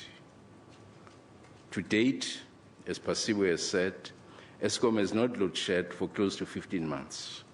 This is as a result of first-rate leadership, who ask the right questions and reprioritize all our core business processes. With the development of an effective yet simple new maintenance planning technology and methodology called Tetris, Eskom was able to effectively complete maintenance scheduling without load shedding. Today, we have an energy availability factor of 78.5, when in the past it was around 72%. I can proudly stand here today and reconfirm that Eskom is on a sound and sustainable operational and financing footing.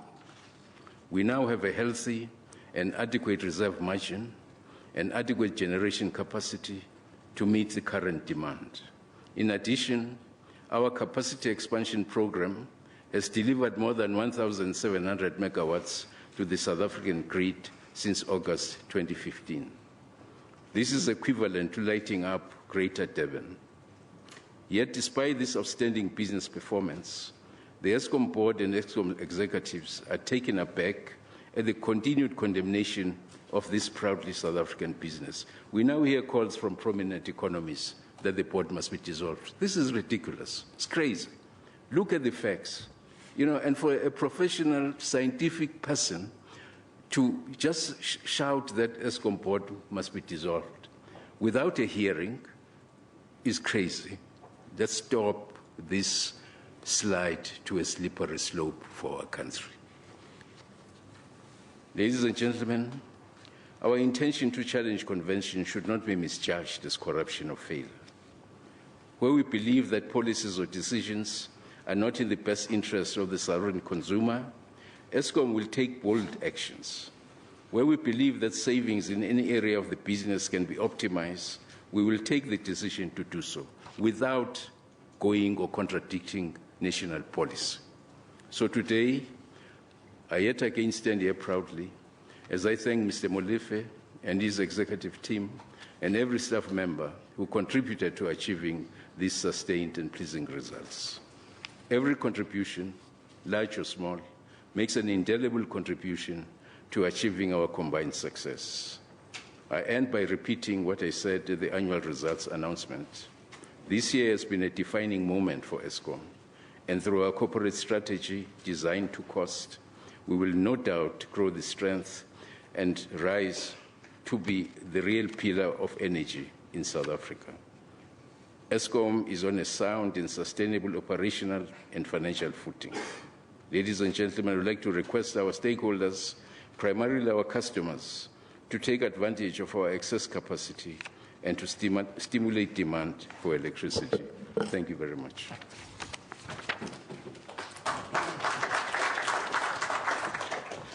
And now for more details on the performance of the company over the 6 months, I call upon our CEO, Mr. Brian Molefe.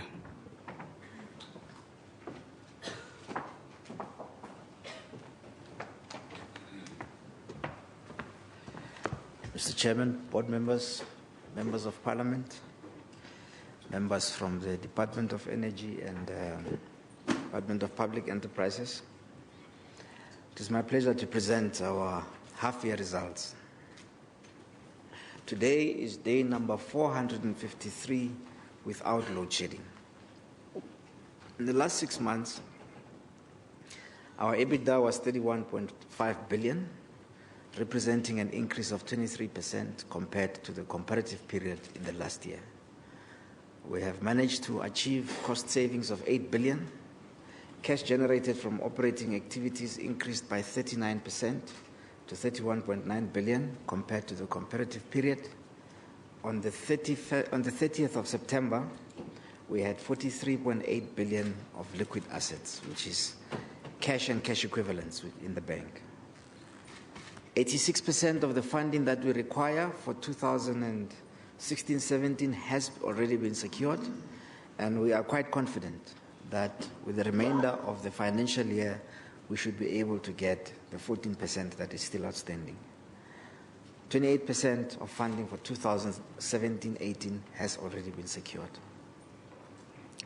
Generation plant performance has improved with the energy availability factor now at 78.49%. Unit 5 of Medupi has been synchronized to the grid on the 8th of September 2016, and we expect that in January, sometime in January, Unit 5 of Medupi will come into commercial operation. Ingula Units 4, 2, and 1 are in commercial operation, giving us an additional 999 megawatts of capacity, peaking capacity. Ingula Unit 3, which was damaged during testing, has been repaired and been synchronized to the grid on the 29th of October 2016, and we expect that it will go into commercial operation before Christmas. We have installed 53 kilometers of lines, and 1,050 MVAs transformers have been commissioned for transmission in the first 6 months of the year. In the first 6 months of this financial year, from April to 30th of September 2016, we have made 99,869 additional connections for households. 99,000 households have been electrified, compared to 41,000 of households for the comparative period in the last year. This is an increase of 139%. This puts us in line to achieve universal access of electricity in South Africa by 2022, although we expect that it is possible to achieve it by 2020 at the rate at which we have now started going. We have also committed 75 million rand to corporate social investment, impacting 120,246 beneficiaries. Procurement from BBB compliant suppliers was 65%, and this was as a result of the change in the codes, which are different from what they were last year, and so the definitions and the compliance has been different. And so we should have a proper comparative number in the next year. Revenue is up 10.5%. Total primary energy costs have been reduced by 1.5%, and I would like to emphatically come back to the issue of primary energy costs reduction. EBITDA is up by 23%. EBITDA margin is up by up to 32.7% from 29.3% in the previous year. Cash interest cover has improved. Debt service cover ratio has improved. FFO as a percentage of total debt has also improved to 9.2%, and gross debt to EBITDA ratio has also declined and improved. You'll see that in this graph that shows our profitability over the last 5 years, that we have bottomed in September 2014 and now are beginning to rise.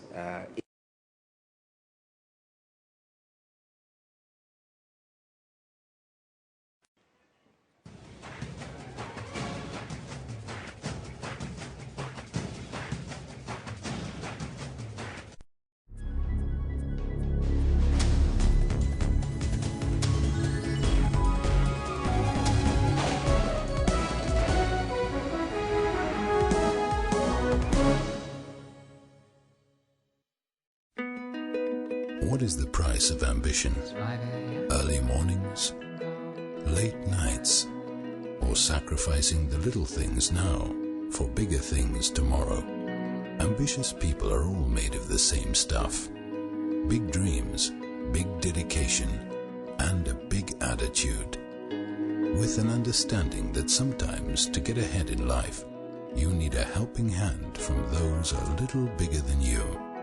For home, for business, for life. Macro, big on life.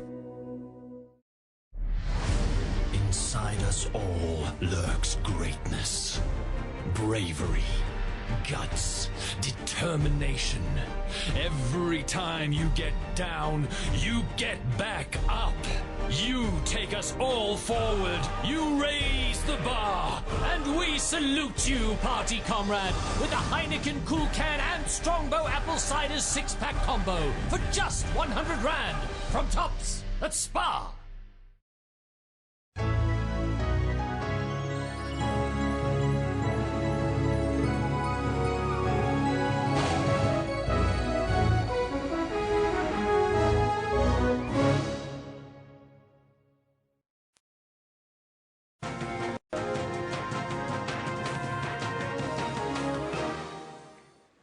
Oh, we do apologize for those technical issues there. We are trying to solve that. Now, we are live at the Megawatt Park where Eskom is releasing their financial report today.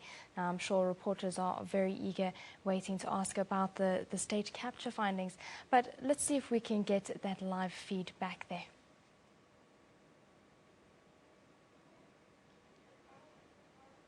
Well, it seems we're still struggling to get that feed back up. But relations between South Africa and Zimbabwe should translate into economic benefits for ordinary people from both countries. That's the message from the ministerial meeting ahead of South Africa-Zimbabwe Bi-National Commission, which is scheduled for today. That's taking place in Harare. Now, President Jacob Zuma and his Zimbabwean counterpart, Robert Mugabe, will co-chair the inaugural South African-Zimbabwe BNC later this morning. It's a hive of activity in downtown Johannesburg. Zimbabweans traveling home, but some sending their goods. It's a sign of long-standing and intertwined relations between the two countries, many taking advantage to trade their wares. I import cell phone accessories from South Africa to Zimbabwe. Yeah. Come to send food, grocery to the kids because the kids are at home. So we come here to send the kids some food. It's this relationship which has forced these countries to elevate their economic, political and social cooperation. Following President Mugabe's state visit to South Africa, they've agreed to set up a BNC chaired by the presidents. Principally, the BNC provides the required impetus to help us forge closer strategic cooperation and partnership. Zimbabwe is hoping this would help revive its ailing economy. It's faced with a huge cash shortage. People are only allowed to withdraw $50 a day, an equivalent of around 700 Rand. Delivering concrete results for the benefit of our people and countries from this relationship is the major responsibility thrust upon us by our leaders and by history. South Africa and Zimbabwe are really hoping to take advantage of the close relations. But they know that talk alone will not achieve anything. It's actions to implement agreed programs that will make a difference. Mzwandile Mbethe, SABC News, Harare, Zimbabwe. Well, before we go back to Megawatt Park in Johannesburg, where Eskom's giving their financial report, let's go over to Kendall for some sports.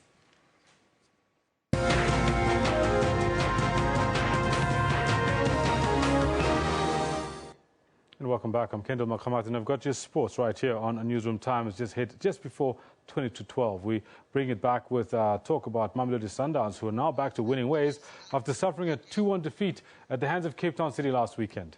The Brazilians beat Polokwane City 2-0. This in an absolute premiership match, which was played at the Peter Mokaba Stadium in Polokwane. We also had another match on the go last night. It was Platinum Stars beating a 10-man Golden Arrows in KwaZulu-Natal. After being leapfrogged by Bidvest Vets on Tuesday night, Arrows were looking to go to the top of the log with a win against Platinum Stars. Early in the second half, Kahisho Dihashwe received his marching orders for a second bookable offence. Arrows won a penalty, but Mbongeni Mzimela made a double save to deny Abafana Bestende. 6 minutes later, Dikwena also won a penalty, and Mzimela made no mistake from the spot kick as his team claimed maximum points. The Newsroom sweeps clean. In Cape Town, Bloemfontein Celtic, who parted ways with their coach Serame Litsuaka last weekend, were up against the high-flying Cape Town City. Former Kaizer Chiefs and Orlando Pirates goal poacher Lihlohonolo Majoro scored his first goal for City. Cape Town City are 5th on the log with 14 points in 8 matches, while Celtic are 13th with 5 points after 7 matches. Absa Premiership rookies Baroka took on Kaizer Chiefs in Durban. Amakosi made 3 changes to the team that started the Soweto derby last weekend, with Spiwe Shabalala making his first start of the season. Chances were few and far between in the match, and the teams had to settle for a 0-0 draw. The Absa Premiership title holders bounced back from their 2-1 loss to Cape Town City last weekend with a victory against Polokwane City. The Brazilians were just too good for the rise and shine, beating them 2-0 in their own backyard.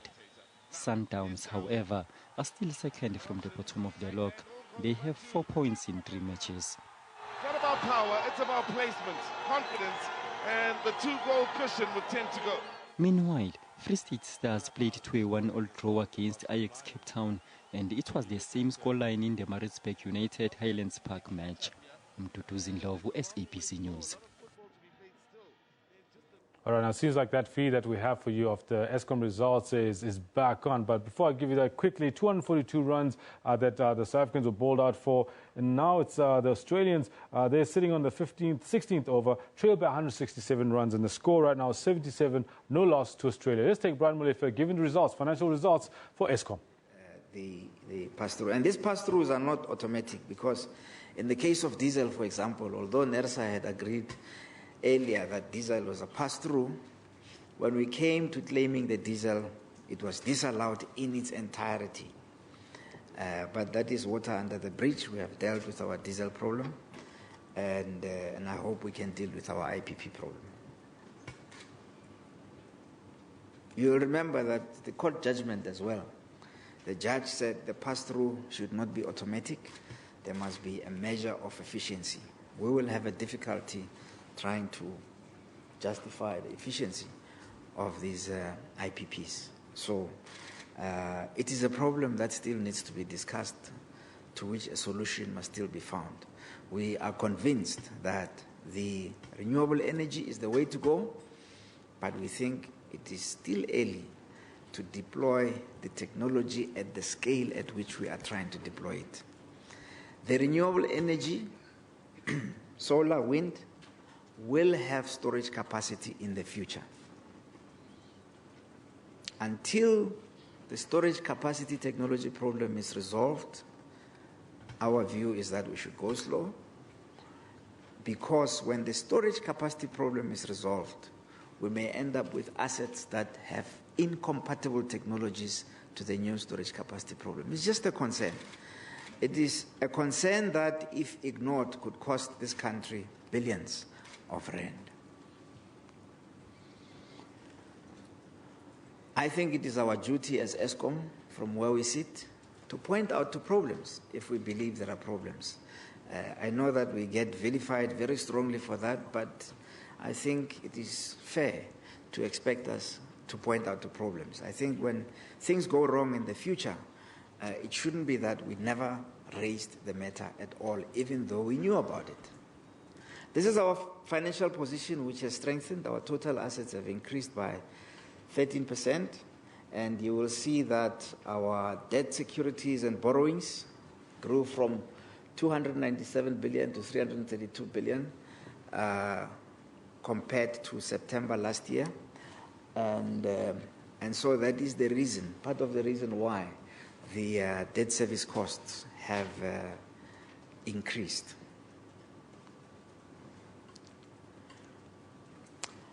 Our arrear debt, especially from municipalities, is increasing.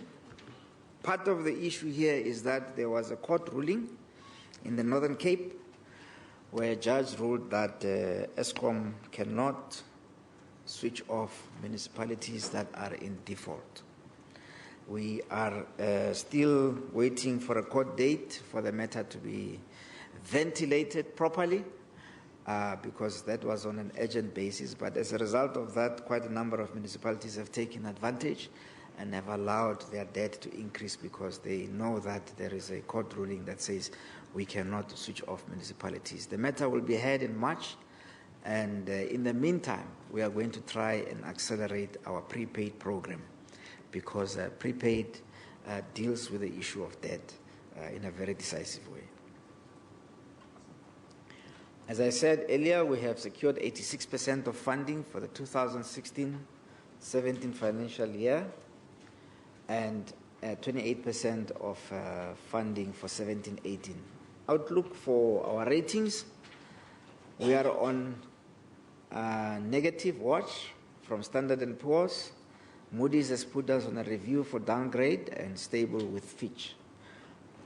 It is worth noting that when Moody's issued their press statement to put us on a review for downgrade, they said, amongst others, in fact, it was the first point, they are concerned with the rate at which we are connecting the independent power producers because they are not convinced that our balance sheet can absorb it.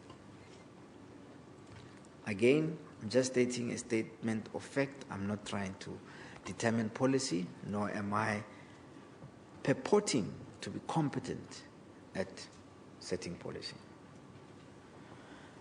These are the credit rating concerns and how we are addressing them. Our large CAPEX program, our response is that the delivery of the new build program is ahead of schedule and within costs. In the last 18 months, we have really been pulling our socks up with the delivery of the capital expenditure program. Our weak financial profile, our response is that our financial ratios are already showing signs of significant improvement, and our ratios are expected to improve in future and to move to investment grade levels within 5 years. We hope that we can perhaps move this company into investment grade in the next 3 to 5 years. A challenging regulatory environment. We are cognizant of the fact that the current court case ruling impacts on our ability to recover costs as per the NERSA rules, and we have applied for leave to appeal, which will be heard during November 2016. Rising energy costs is a concern that the rating agencies have also raised, and we are happy to report that in this period that we're reporting, total primary energy costs reduced by 15%. And funding and liquidity, we have liquid assets of 44 billion as at the 30th of September, and we have completed funding, 86% of funding for 2016-17 and 28% funding for 2017-18. This is the improvement in generation operating performance. You'll see that the energy availability factor, which was 71%, has improved to 78.5%. Unplanned maintenance in September 2015 was about 14.8%, and now it is down to 9.7%, which is below 10%, which is international standards.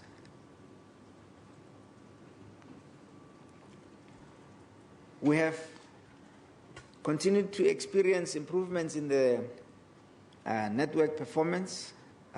Transmission system minutes lost were 2.74.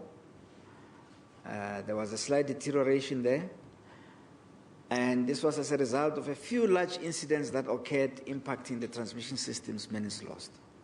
The distribution network performance is within acceptable limits. Energy losses are under control at 8.6% for total system loss, and we have a total customer base of 5.8 million, with 5.7 million being residential customers. We remain focused on bringing new capacity online.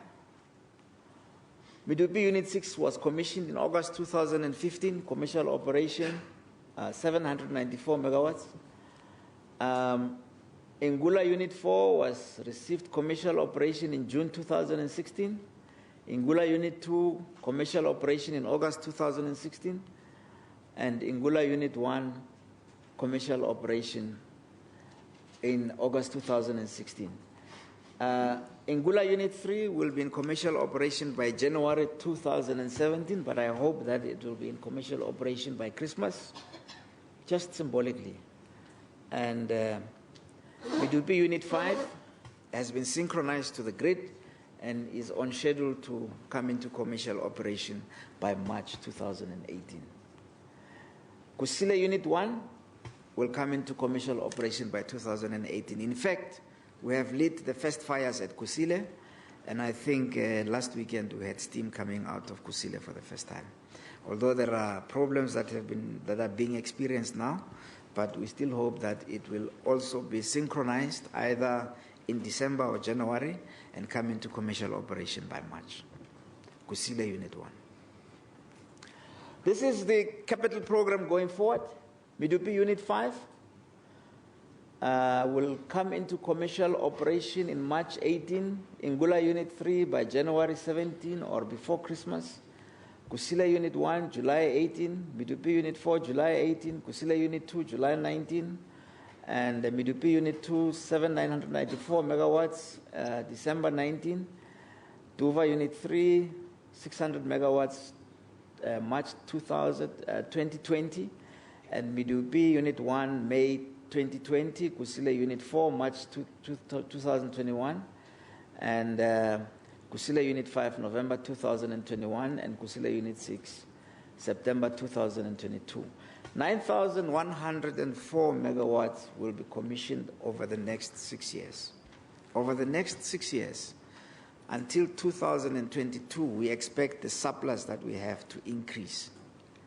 And hopefully that will stimulate industrial development, it will stimulate agriculture and mining, and stimulate economic activity and job creation in South Africa. It also gives us an opportunity to supply electricity to Southern African countries and earn a bit of export income. Question is, so why do we need nuclear? This is up to 2022, and this surplus will start decreasing as soon as this program comes to an end in 2022. We expect that by 2026 we will start having problems again. We will need new capacity again 10 years from now. So between 2022 to 2026, there will be 4 years of a declining surplus. Between now and 2022, there will be 6 years of increasing surplus, but it will start declining, and it should get into critical levels by 2026. That is why we need to start with nuclear procurement now.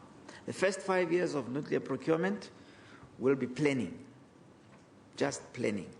My experience is we have to arrive at design freeze before we hit the ground.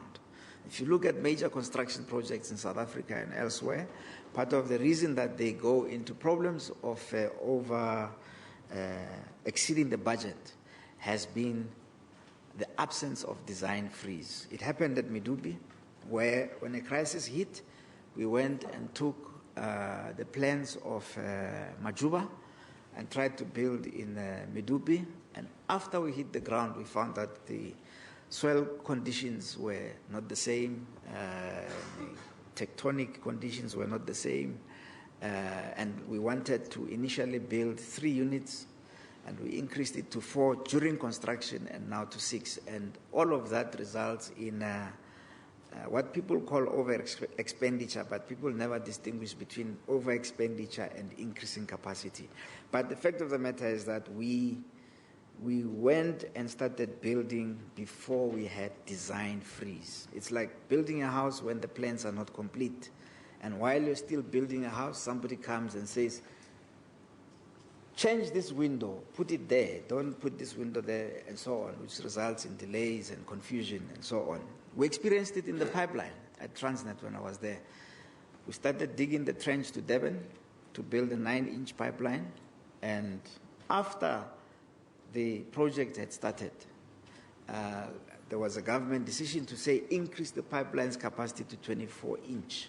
Because if you're digging a 650-kilometer trench to put the pipe in it, why do you make it 9-inch when you can make it 24-inch, which is perfectly reasonable, except that that was not the plan. And so you have to start all over again, and this results in over-expenditure.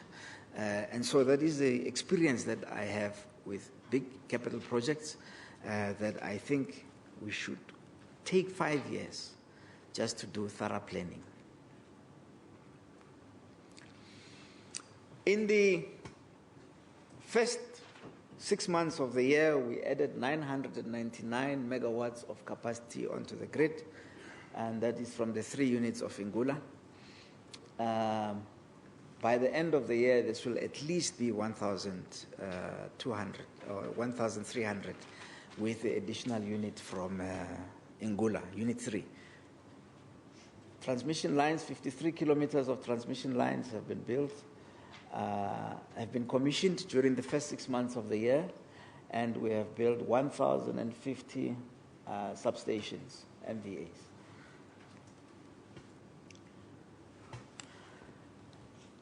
LTIR improved from 0.36 to 0.30 in this first year, in this first half of the year. 1 employee and 4 contractor fatalities were experienced during the period. The employee was a direct Eskom employee. Last year, in the same period, in the first half of the year, we had 3 employee fatalities who are Eskom employees. Particulate emissions improved. You will be happy to hear that particulate emissions improved during the first half of the year. Water consumption at power stations worsened in the first half of the year.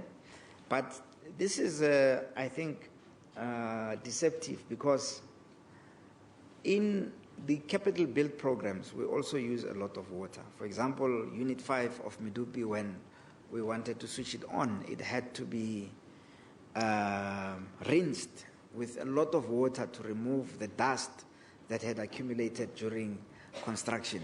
The sludge that came out of the machines and the dust was actually phenomenal. And I think the people spend a couple of days just using a lot of water to flush out the dust. And so I'm not sure if that is part of these numbers, which do not directly relate to production, but to the commissioning and the new build program. Operation Kanyisa campaign, we've resulted in 50 arrests for electricity theft, and we have 26 cases on the court roll pending. Our own security investigations made 144 arrests, and goods to the value of 29 million were recovered during the period 1st of April to 30th of September 2016. We committed corporate social investment spend of 75 million, benefiting 120,000 beneficiaries. Procurement from BBB compliant suppliers as a percentage of procurement was 65%, as I have said, but this was as a result to suppliers without valid BEE certificates due to changes in the codes during the current period. Local content contracted more than 80%, and we managed more than double the number of households electrified from 41,000 to 99,000 for the 6 months to 30th of September 2016. Almost 5 million since inception. We have 3,569 technical, engineering, and artisan learners in the pipeline. 2.75% of our employees are people with disabilities. Racial equity is at 61.7%, and professional and middle management 72.7%. I know we call it racial equity here, but racial equity, I think, means the ratio of the black employees to the total number of employees.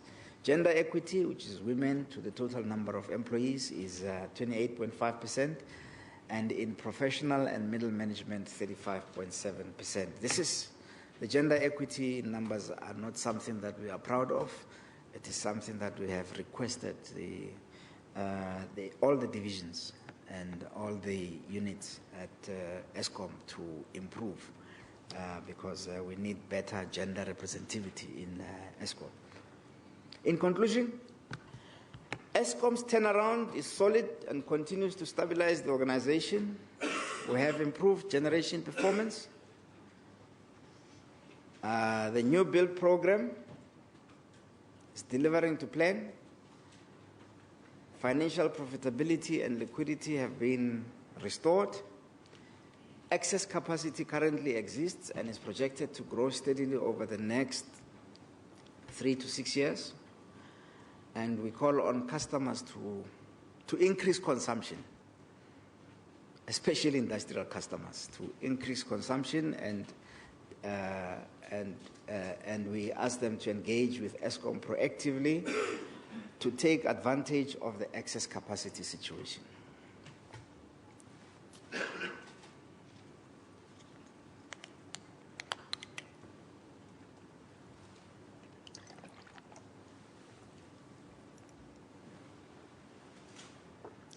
Now, there is a matter that I want to talk about.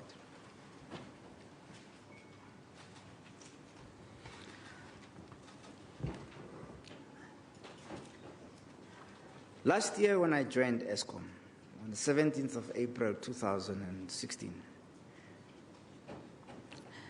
we were experiencing load shedding, and in fact 3 months before, an opinion had been expressed that Eskom may not be able to pay salaries. So we had a liquidity problem, we had no cash, and we were load shedding, and we were using diesel. And our primary energy costs were high. Sometime in May, Glencore came to Eskom and said, we have a contract with you to supply you with coal at 150 Rand until 2018. This was a 30-year contract that they had inherited, but they bought into the situation knowing what the conditions were. But so we had a contract with them that they would supply us with coal at 150 Rand per ton, which contract was to expire in 2018. They came to Eskom and said, we would like to increase that price to 530.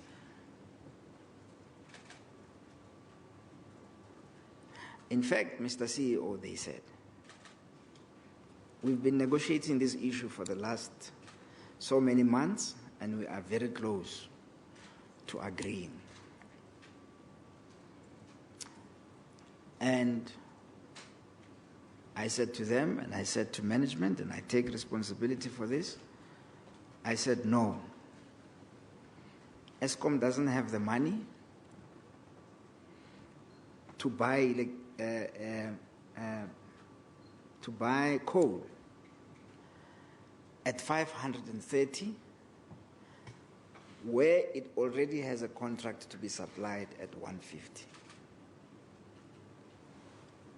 We don't have that money. I'm afraid that had our decision at that time been to increase and bend over backwards for Glencore, to increase the price from 150 to 530, we would still be having a public protector report that says we are corrupt. Because what would have been the reason when we are experiencing load shedding and we have a cash crunch to agree to change an existing contract with a supplier from 150 to 530? We did not agree to do it. That decision led to a domino effect of phenomenal proportions. Mr. Glazenberg came here and said, Mr. Molefe, do you realize that if we stop supplying you with coal because we don't have the 150, we can't use the 150, you will have more load shedding. You will have more load shedding. And he was talking as we were in the middle of a load shedding crisis in June or July. And I said, Mr. Glazenberg, I mean, if you're putting a gun to my head, you must shoot. We don't have 5:30 period.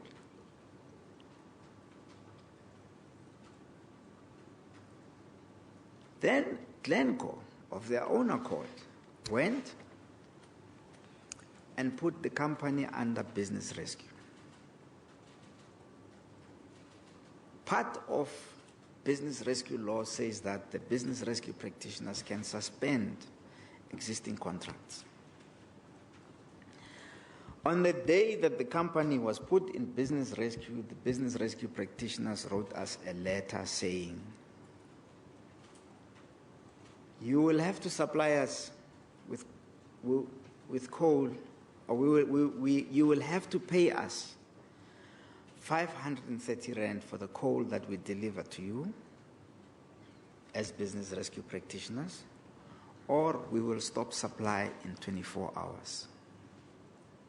Now, stopping supply of Henrina means losing a whole power station in the middle of load shedding. That is what happened. The business rescue practitioners, because we did not respond to their letter because I interpreted it to be blackmail, the business rescue practitioners stopped supplying us with coal. They stopped supplying us with coal at the beginning of August 2016. They stopped supplying us with coal at Henrina. During the month of August 2016, we had to go 2015. During the month of August 2015, we had to scavenge for coal in that area of Henrina and from other coal miners. We had also built a healthy stockpile, and we could survive for a while during that standoff. And survive we did. Henrina Power Station did not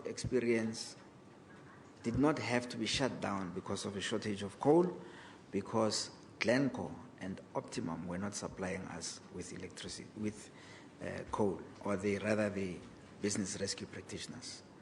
A threat that I had heard for the first time from Glencore, Mr. Glazenberg.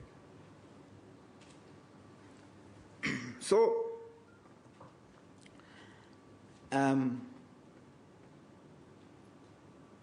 incidentally or ironically, what happened during that month is Henrina was not shut down, and we stopped load shedding in that month. Load shedding stopped on the 8th of August 2015. We haven't had load shedding since the 8th of August 2015, and that includes the month in which we were not supplied with coal from the Optimum mine. One day on my way to Cape Town at about 6 o'clock in the evening, as I was getting into a flight, I got a phone call from Mr. Clinton Ephron. And he said, Mr. Molefe, we would like to talk again.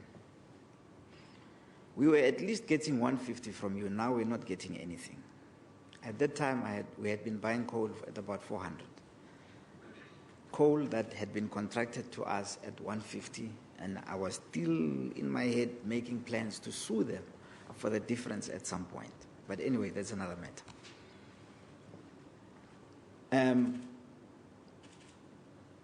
We would like to resume operations and supply you again at 150.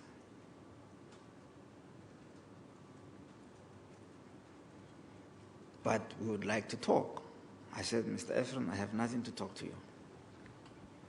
You must just resume operations by tomorrow, 8 o'clock in the morning, and then we can talk. He said, let me talk to my boss, I'll come back to you. He called after 10 minutes and said, I've spoken to my boss. I'm sorry to disappoint you. We won't make it 8 o'clock, we'll make it 10 o'clock. I said, 10 o'clock is fine. And then the air hostess told me to switch off my phone. And I went to Cape Town.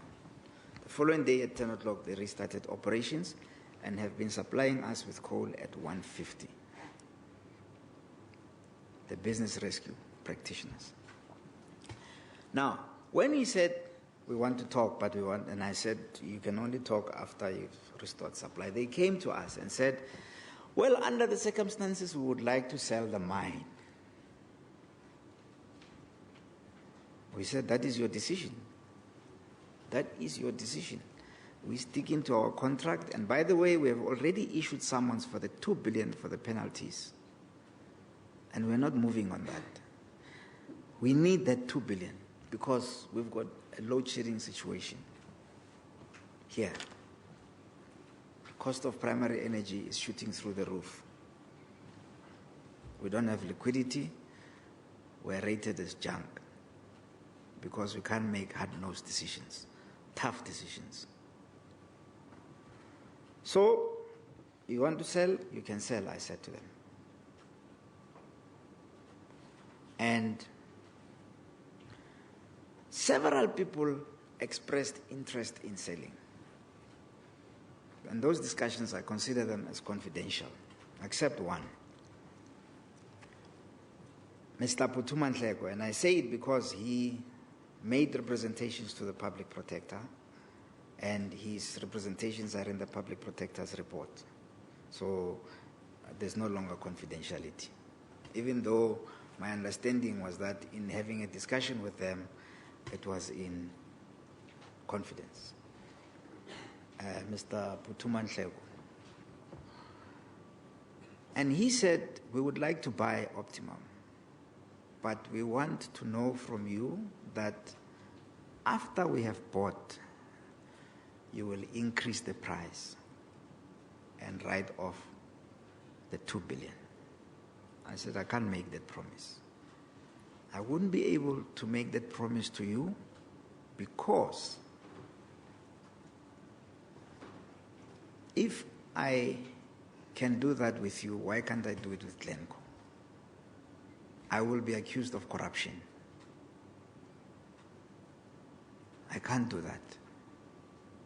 He said, well, and he wrote a letter, a very confidential letter, in which he says, well, our interest remains, but we would like to know that you will not sell this mine to other people under different conditions.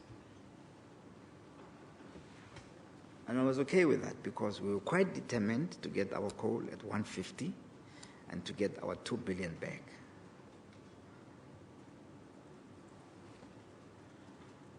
So, then Tegeta and the Guptas came in. I must be honest and say they also said that they would like the price to be increased and the penalty to be done away with. And we said no, absolutely no. But then they took a decision to buy. And they communicated it to Glencoe. And Glencoe said it is happy to do a deal with them. And they signed a sale agreement. And I must say, on that day that the sale agreement was signed, I was not there pointing a gun at anybody's head. I never threatened anyone that if they don't buy and so on, nothing. They did it. The deal went to the Competition Commission and it was approved. The deal went to the creditors of the Optimum, and the creditors of Optimum were mainly the banks, virtually all of them. And they approved the deal. It came to us for the cession of the contracts. By the way, the contracts say we cannot refuse to cede the contracts unreasonably. So when the deal is signed, the Competition Commission has been granted, the creditors have agreed, what would be my reason for not agreeing to the cession? So we agreed to the cession. The cession was done and the deal was complete. And I don't know what the arrangements were between them and the managers, the rescue. But that company has been in rescue management since it was sold. And it has been supplying us at Henrina at the contracted price. And we could not pursue the 2 billion rand while the company was under business rescue. But now it's come out of business rescue, we have started pursuing the 2 billion again. Because that is what we said we will do.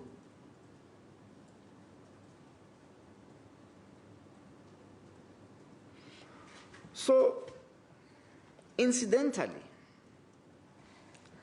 towards the end of last year, there was another contract called Anot. Now, if you think 500 is expensive, we were buying from Anot at 1,132 per ton. This was a 40-year contract. I have had the privilege of reading the original contract, which was done 40 years ago last year. And I mean, it said things like, Eskom is going to pre-fund, before they start operations, the staff quotas for black people and the staff quotas for white people. So over and above the capital expenditure, because it was a cost-plus mine. So actually it was some kind of pre-funding as well, prepaid. But what struck me was the different staff quotas. But anyway, that was South Africa then, 40 years ago. But this is a contract which must be renewed.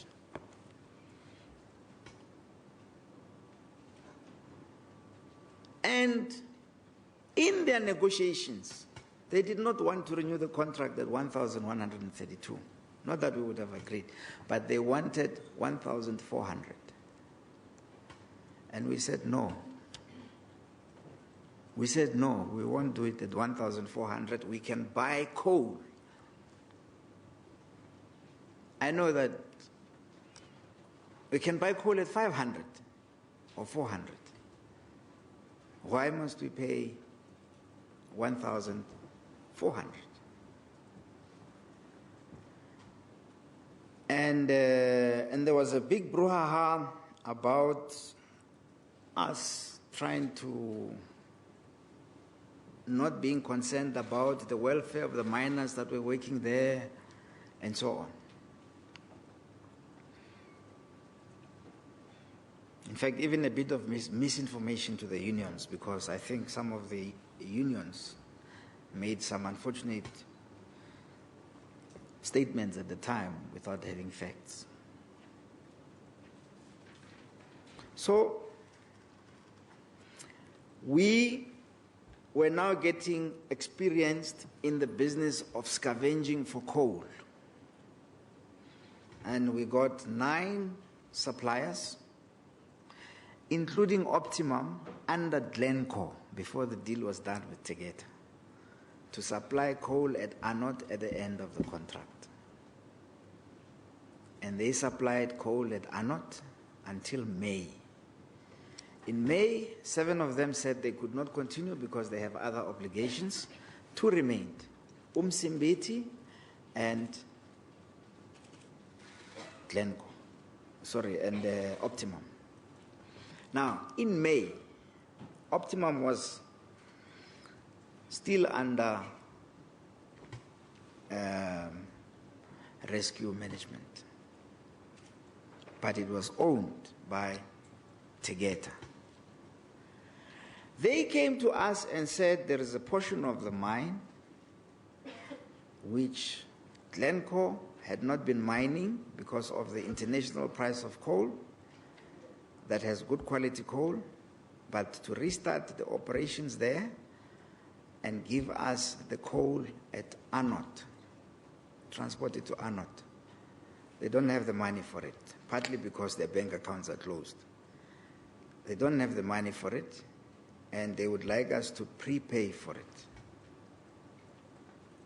And we said, can you provide us with coal for 3 months? And they said, yes. And we agreed. And we took 100% of the shares of Tegeta as security. And for 3 months, June, July, August, they supplied the coal in terms of the contract of the prepayment. The prepayment coal has been delivered. The prepayment debt is settled. I don't understand what the public protector means by wasteful expenditure. It is settled. They don't owe us money from the prepayment deal. We did the prepayment deal because the prepayment deal was done with other companies in the past. However, my gripe with the whole situation is that the public protector never called me or Mr. Singh, the CFO, to come and give our version of events. She asked for files. We gave her 120 files in 13 boxes that had to do with prepayment and even prepayment from other transactions. 120 files were given to the public protector. She subpoenaed us, and we had a date with her to come and explain what was happening. I would have told her the story if I had been given the opportunity. She didn't. She cancelled the meeting. We never appeared in front of the public protector. She sent us a list of questions. First question was, what is your job description at Eskom? And we answered that. I think it was a 2-page answer. One of the questions was, so what was your role in signing or in giving contracts to Tegeta at the other mines, Brakfontein and the others? I said, none, because they happened before I was employed at Eskom. Then she asked for the details of the prepayment. We gave them to her the day before she released the report. And it was quite substantive amount of information the day before she released the report. And then well, not the day before she released it, the day before she finalized it, the day before she left office. And but she never called us, and therein lies my gripe. I was never given an opportunity to explain myself by the public protector. I thought the Constitution also talked about the right to be heard. In fact, it is very painful to me because 3 months ago, there's a guy in Cape Town called Mr. Kumalo, Sean Kumalo, who lives with his mother. He tampered with his prepaid meter twice, and both occasions he admitted the guilt and paid the fine that was imposed by Eskom, Western Cape Operating Unit. He paid the fine. He said, yes, it's true. I have tampered with the meter twice. Third time, technician came to his house. We found the meter had been tampered with. The technician knows this customer very well. He disconnected him immediately, and Eskom imposed a fine of 12,000 rand. And he was disconnected. Mr. Kumalo went to the public protector. The public protector correctly said that Eskom is guilty of maladministration because on the third time, we did not give Mr. Kumalo a chance to give his version of what had happened to the meter. And I think the public protector was right. I immediately said to the Western Cape Operating Unit, don't fight about this, reconnect him. And he was promptly reconnected. Reconnect him. We did not give him a chance to be heard. Reconnect him. And we reconnected him. On the day that the public protector made at the press briefing, talked about this case, this finding against Eskom, she said, Eskom is wrong and are guilty of maladministration. Because, for example, when a person is known to be a goat thief, a guy who steals goats, one day when he's seen walking next to a herd of goats, it does not mean that he has been stealing them. He needs to be heard. And I like that example. That is what our Constitution is about. A guy is not a goat thief until you've proven that he's stolen the goats. Not that he once stole goats. But what surprised me is that the public protector says, my cell phone reflects that I was in Saxon World 14 times, in the area of Saxon World, close to the proverbial head of goats.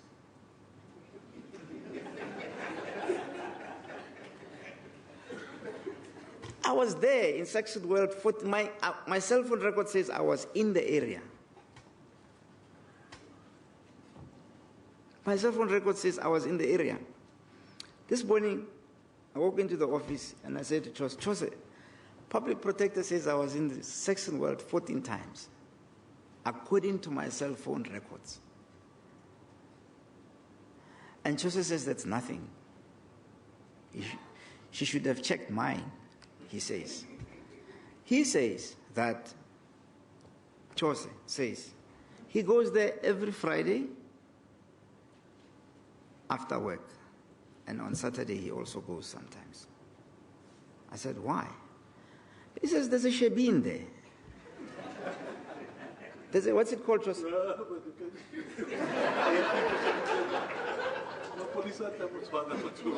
No, but there's a shebeen there. I think it's 2 streets away from the Gupta house. Now, I will not admit or deny that I was going to the shebeen, but because I haven't, my young wife is not aware that there's a shebeen there. But there's a shebeen there. And it made me think of another story, actually, that is actually more frightening. You know, I live in Pretoria, in Irene. Every day, I come to work on the N1. And in the evening, I drive home on the N1. And I pass the Olifantsfontein off-ramp. And if you take the Olifantsfontein off-ramp and turn right, you're going to Teasers, which is just next to the highway. My cell phone records will reflect that I was near Teasers, or I am every day of the week, twice a day, in the morning and the evening. My cell phone records reflect that I'm close to Teasers. Uncomfortably close to Teasers. I'm not sure that that is the spirit of our Constitution. I'm not sure that that is the spirit of our Constitution. When I said in Parliament, I'm captured by the Constitution, I was talking about incidents like that of Mr. Kumar, where I acknowledge that he should have been heard. But I would like to say that I should also have been heard. I'm happy about Mr. Pravin Gordhan's case because it was an opportunity to hear what's happening. And there was nothing to be heard, and it was dismissed. In our case, the public protector has painted me with a corrupt brush. There will be a commission of inquiry established 6 months from now. We will get the results maybe 18 or 24 months from now. During that period, my children will be taunted at school. Your father is corrupt, your father is corrupt. When there is no basis. When I think there is no basis. When I do not think that the basis of what she says about Eskom and myself is correct. Having said that,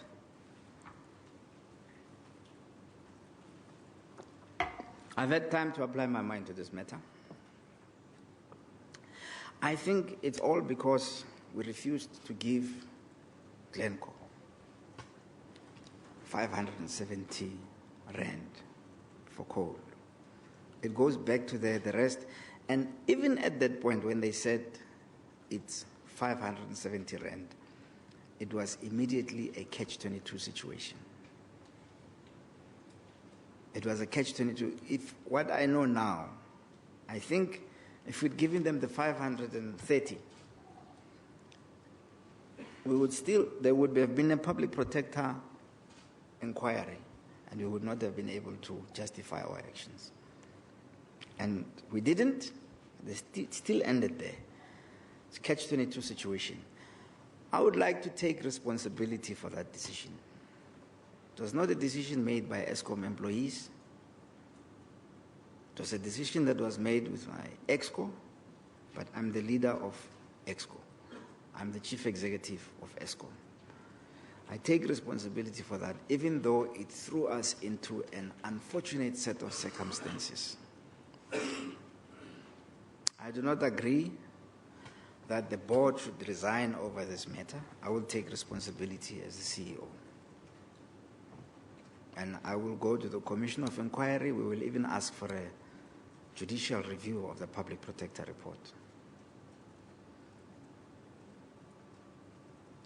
I do not think that my minister should resign over that decision of 530 rand. I also don't think the president should resign because we decided not to give Glencore 530 rand when we had a contract for 150. The president did not even know anything about it as far as I'm concerned. And he calls for his resignation, I think, out of line. I will resign before he does.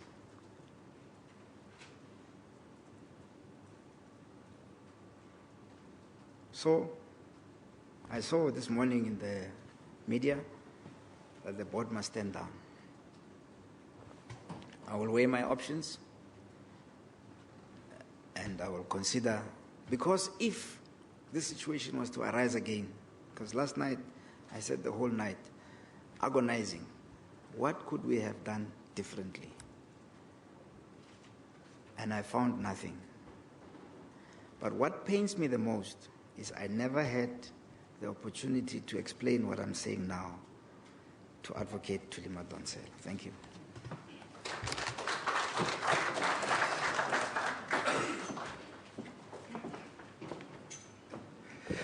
Well, ladies and gentlemen, this